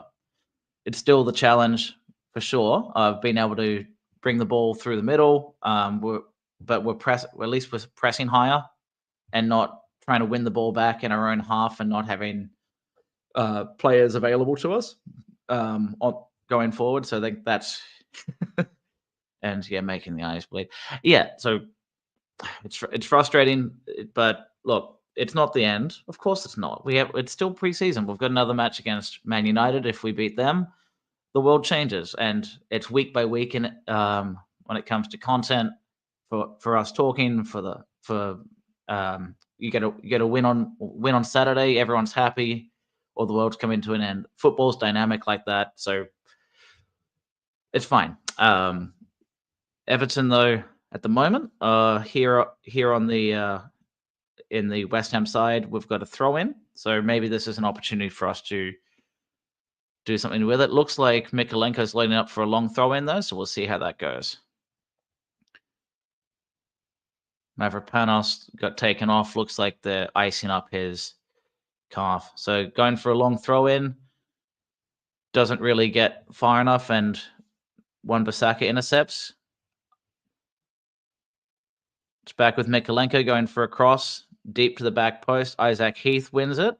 First touch, a little bit sloppy, but challenged. Paqueta's with him.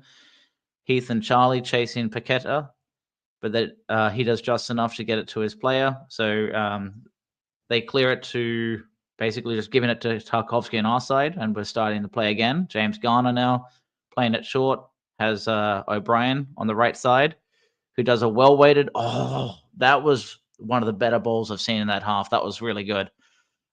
Just missed by Barry. But that ball from O'Brien was much, much better.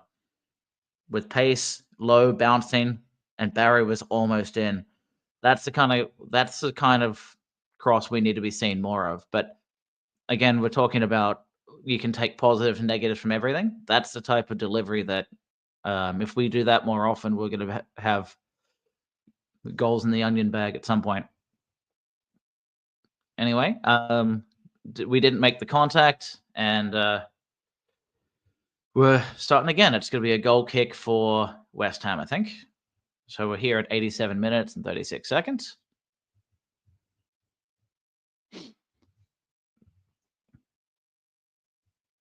Yeah, they're showing, looks like another substitute coming on for West Ham, maybe for Paqueta.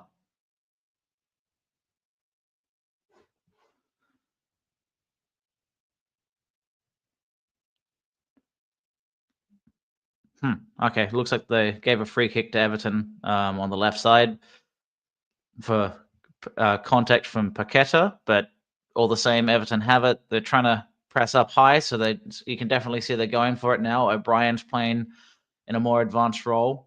James Garner's been dropping deep to provide passing options. Looks like he's almost occupying the right back spot to give O'Brien more coverage so he can go up high and wide. But the the pass broke down, and it's back to West Ham's goalkeeper.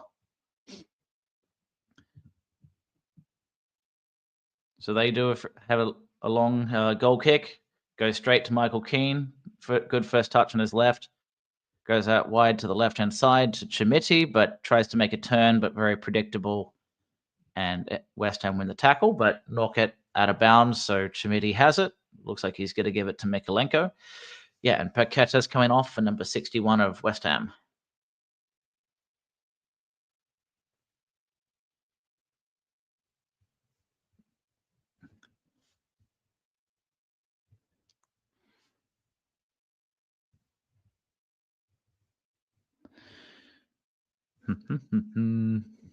Boyle Sports, the West Ham sponsor this season.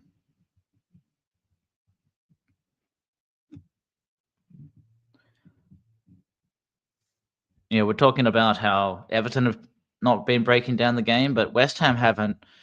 I mean, they certainly have some good players in their squad, but that's a risky back pass. Everton might be in to concede and be down 3-1. Do they do enough?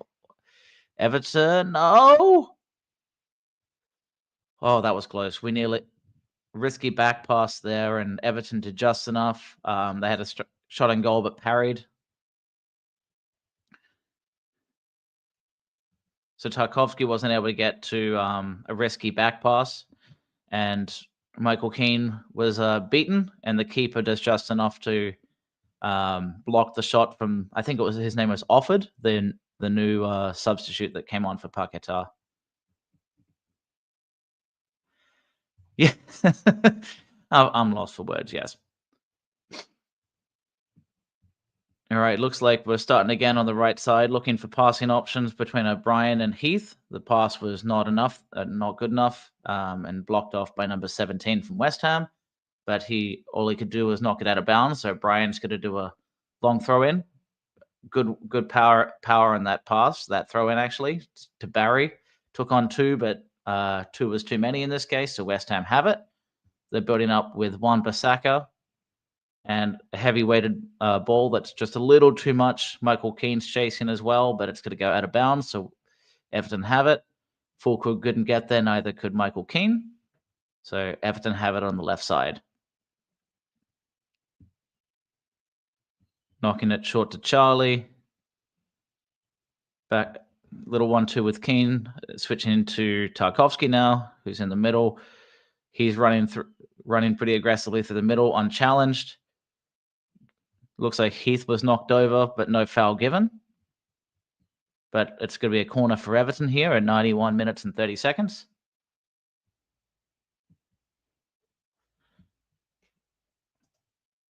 Don't talk about too many touches. All right.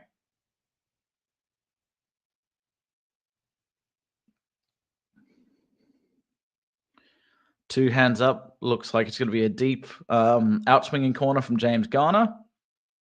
And does just that. But Wan-Bissaka got there just before Charlie Alcaraz, but Isaac Heath got there on the crumb and does a cutback. Looks like Barry got there first and it went off the West Ham defender, but the call was out of bounds. I'm not sure what you're saying there, Gavin. So the cutback from Isaac Heath went under the calf of the West Ham defender, and then is it Miguel Aguad? Looks like he got his foot to it and Barry didn't. So it looks like it was the incorrect call by the linesman, but it's going to happen from time to time. It's going to be a West Ham goal kick.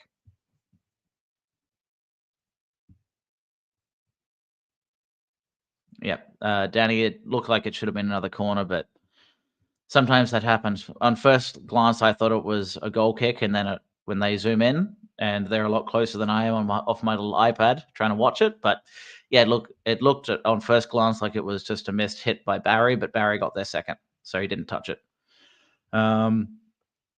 Fulkrug playing as a false 9 or playing short to set up West Ham through the middle. James Garner chasing on Everton's left now, and that was just a foolish tackle. Trying to get there, decides to try and reach from the back and knocks him and cuts him down around the halfway line. So it's going to be a free kick to West Ham and a yellow kick for James. Oh, a yellow card for James Garner. That was quite a cynical challenge. If you look back, if that was further down on or further along, closer to the Everton goal, that could easily have been an orange to red card. But around the halfway line on a friendly, that's a comfortable yellow.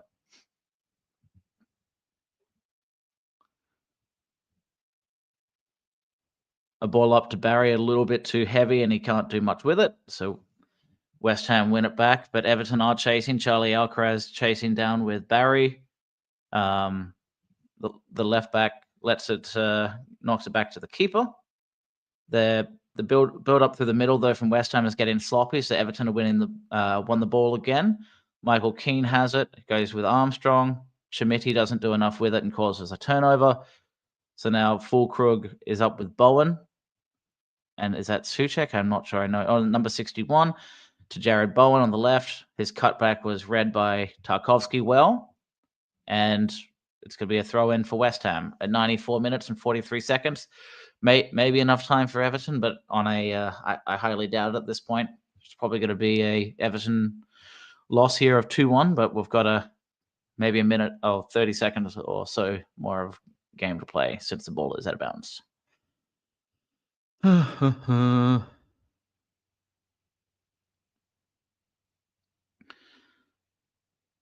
Number 30 has it, and I think they're calling it for full time. So in the end, Nicholas Fulkrug has the winner. David Moyes is returned to play West Ham in the off-season here, unsuccessful. Everton had a few moments here, but honestly, not enough for what we want to see. If we see this,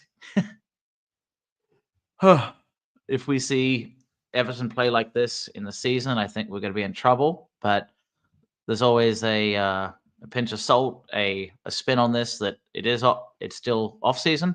Getting fitness in, we don't have our full squad. We don't have Jared Branthwaite with us.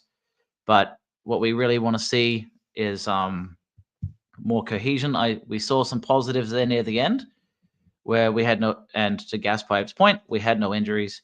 I liked seeing Jake O'Brien in a more advanced position on that right side, and he had an excellent delivery that was quite close to a goal-scoring chance from Barry, who just missed, wasn't able to get his foot on it. So I think the last 10 minutes was a lot better from Everton. But at the end, it's another match, another result. Does it matter for us? No, we're not. Unless most of our money on this is going to be from attendance and showing up in the US, so prize money is not too much of an issue. A lot of people unhappy in the chat here. So the content of we've been embarrassing, yeah.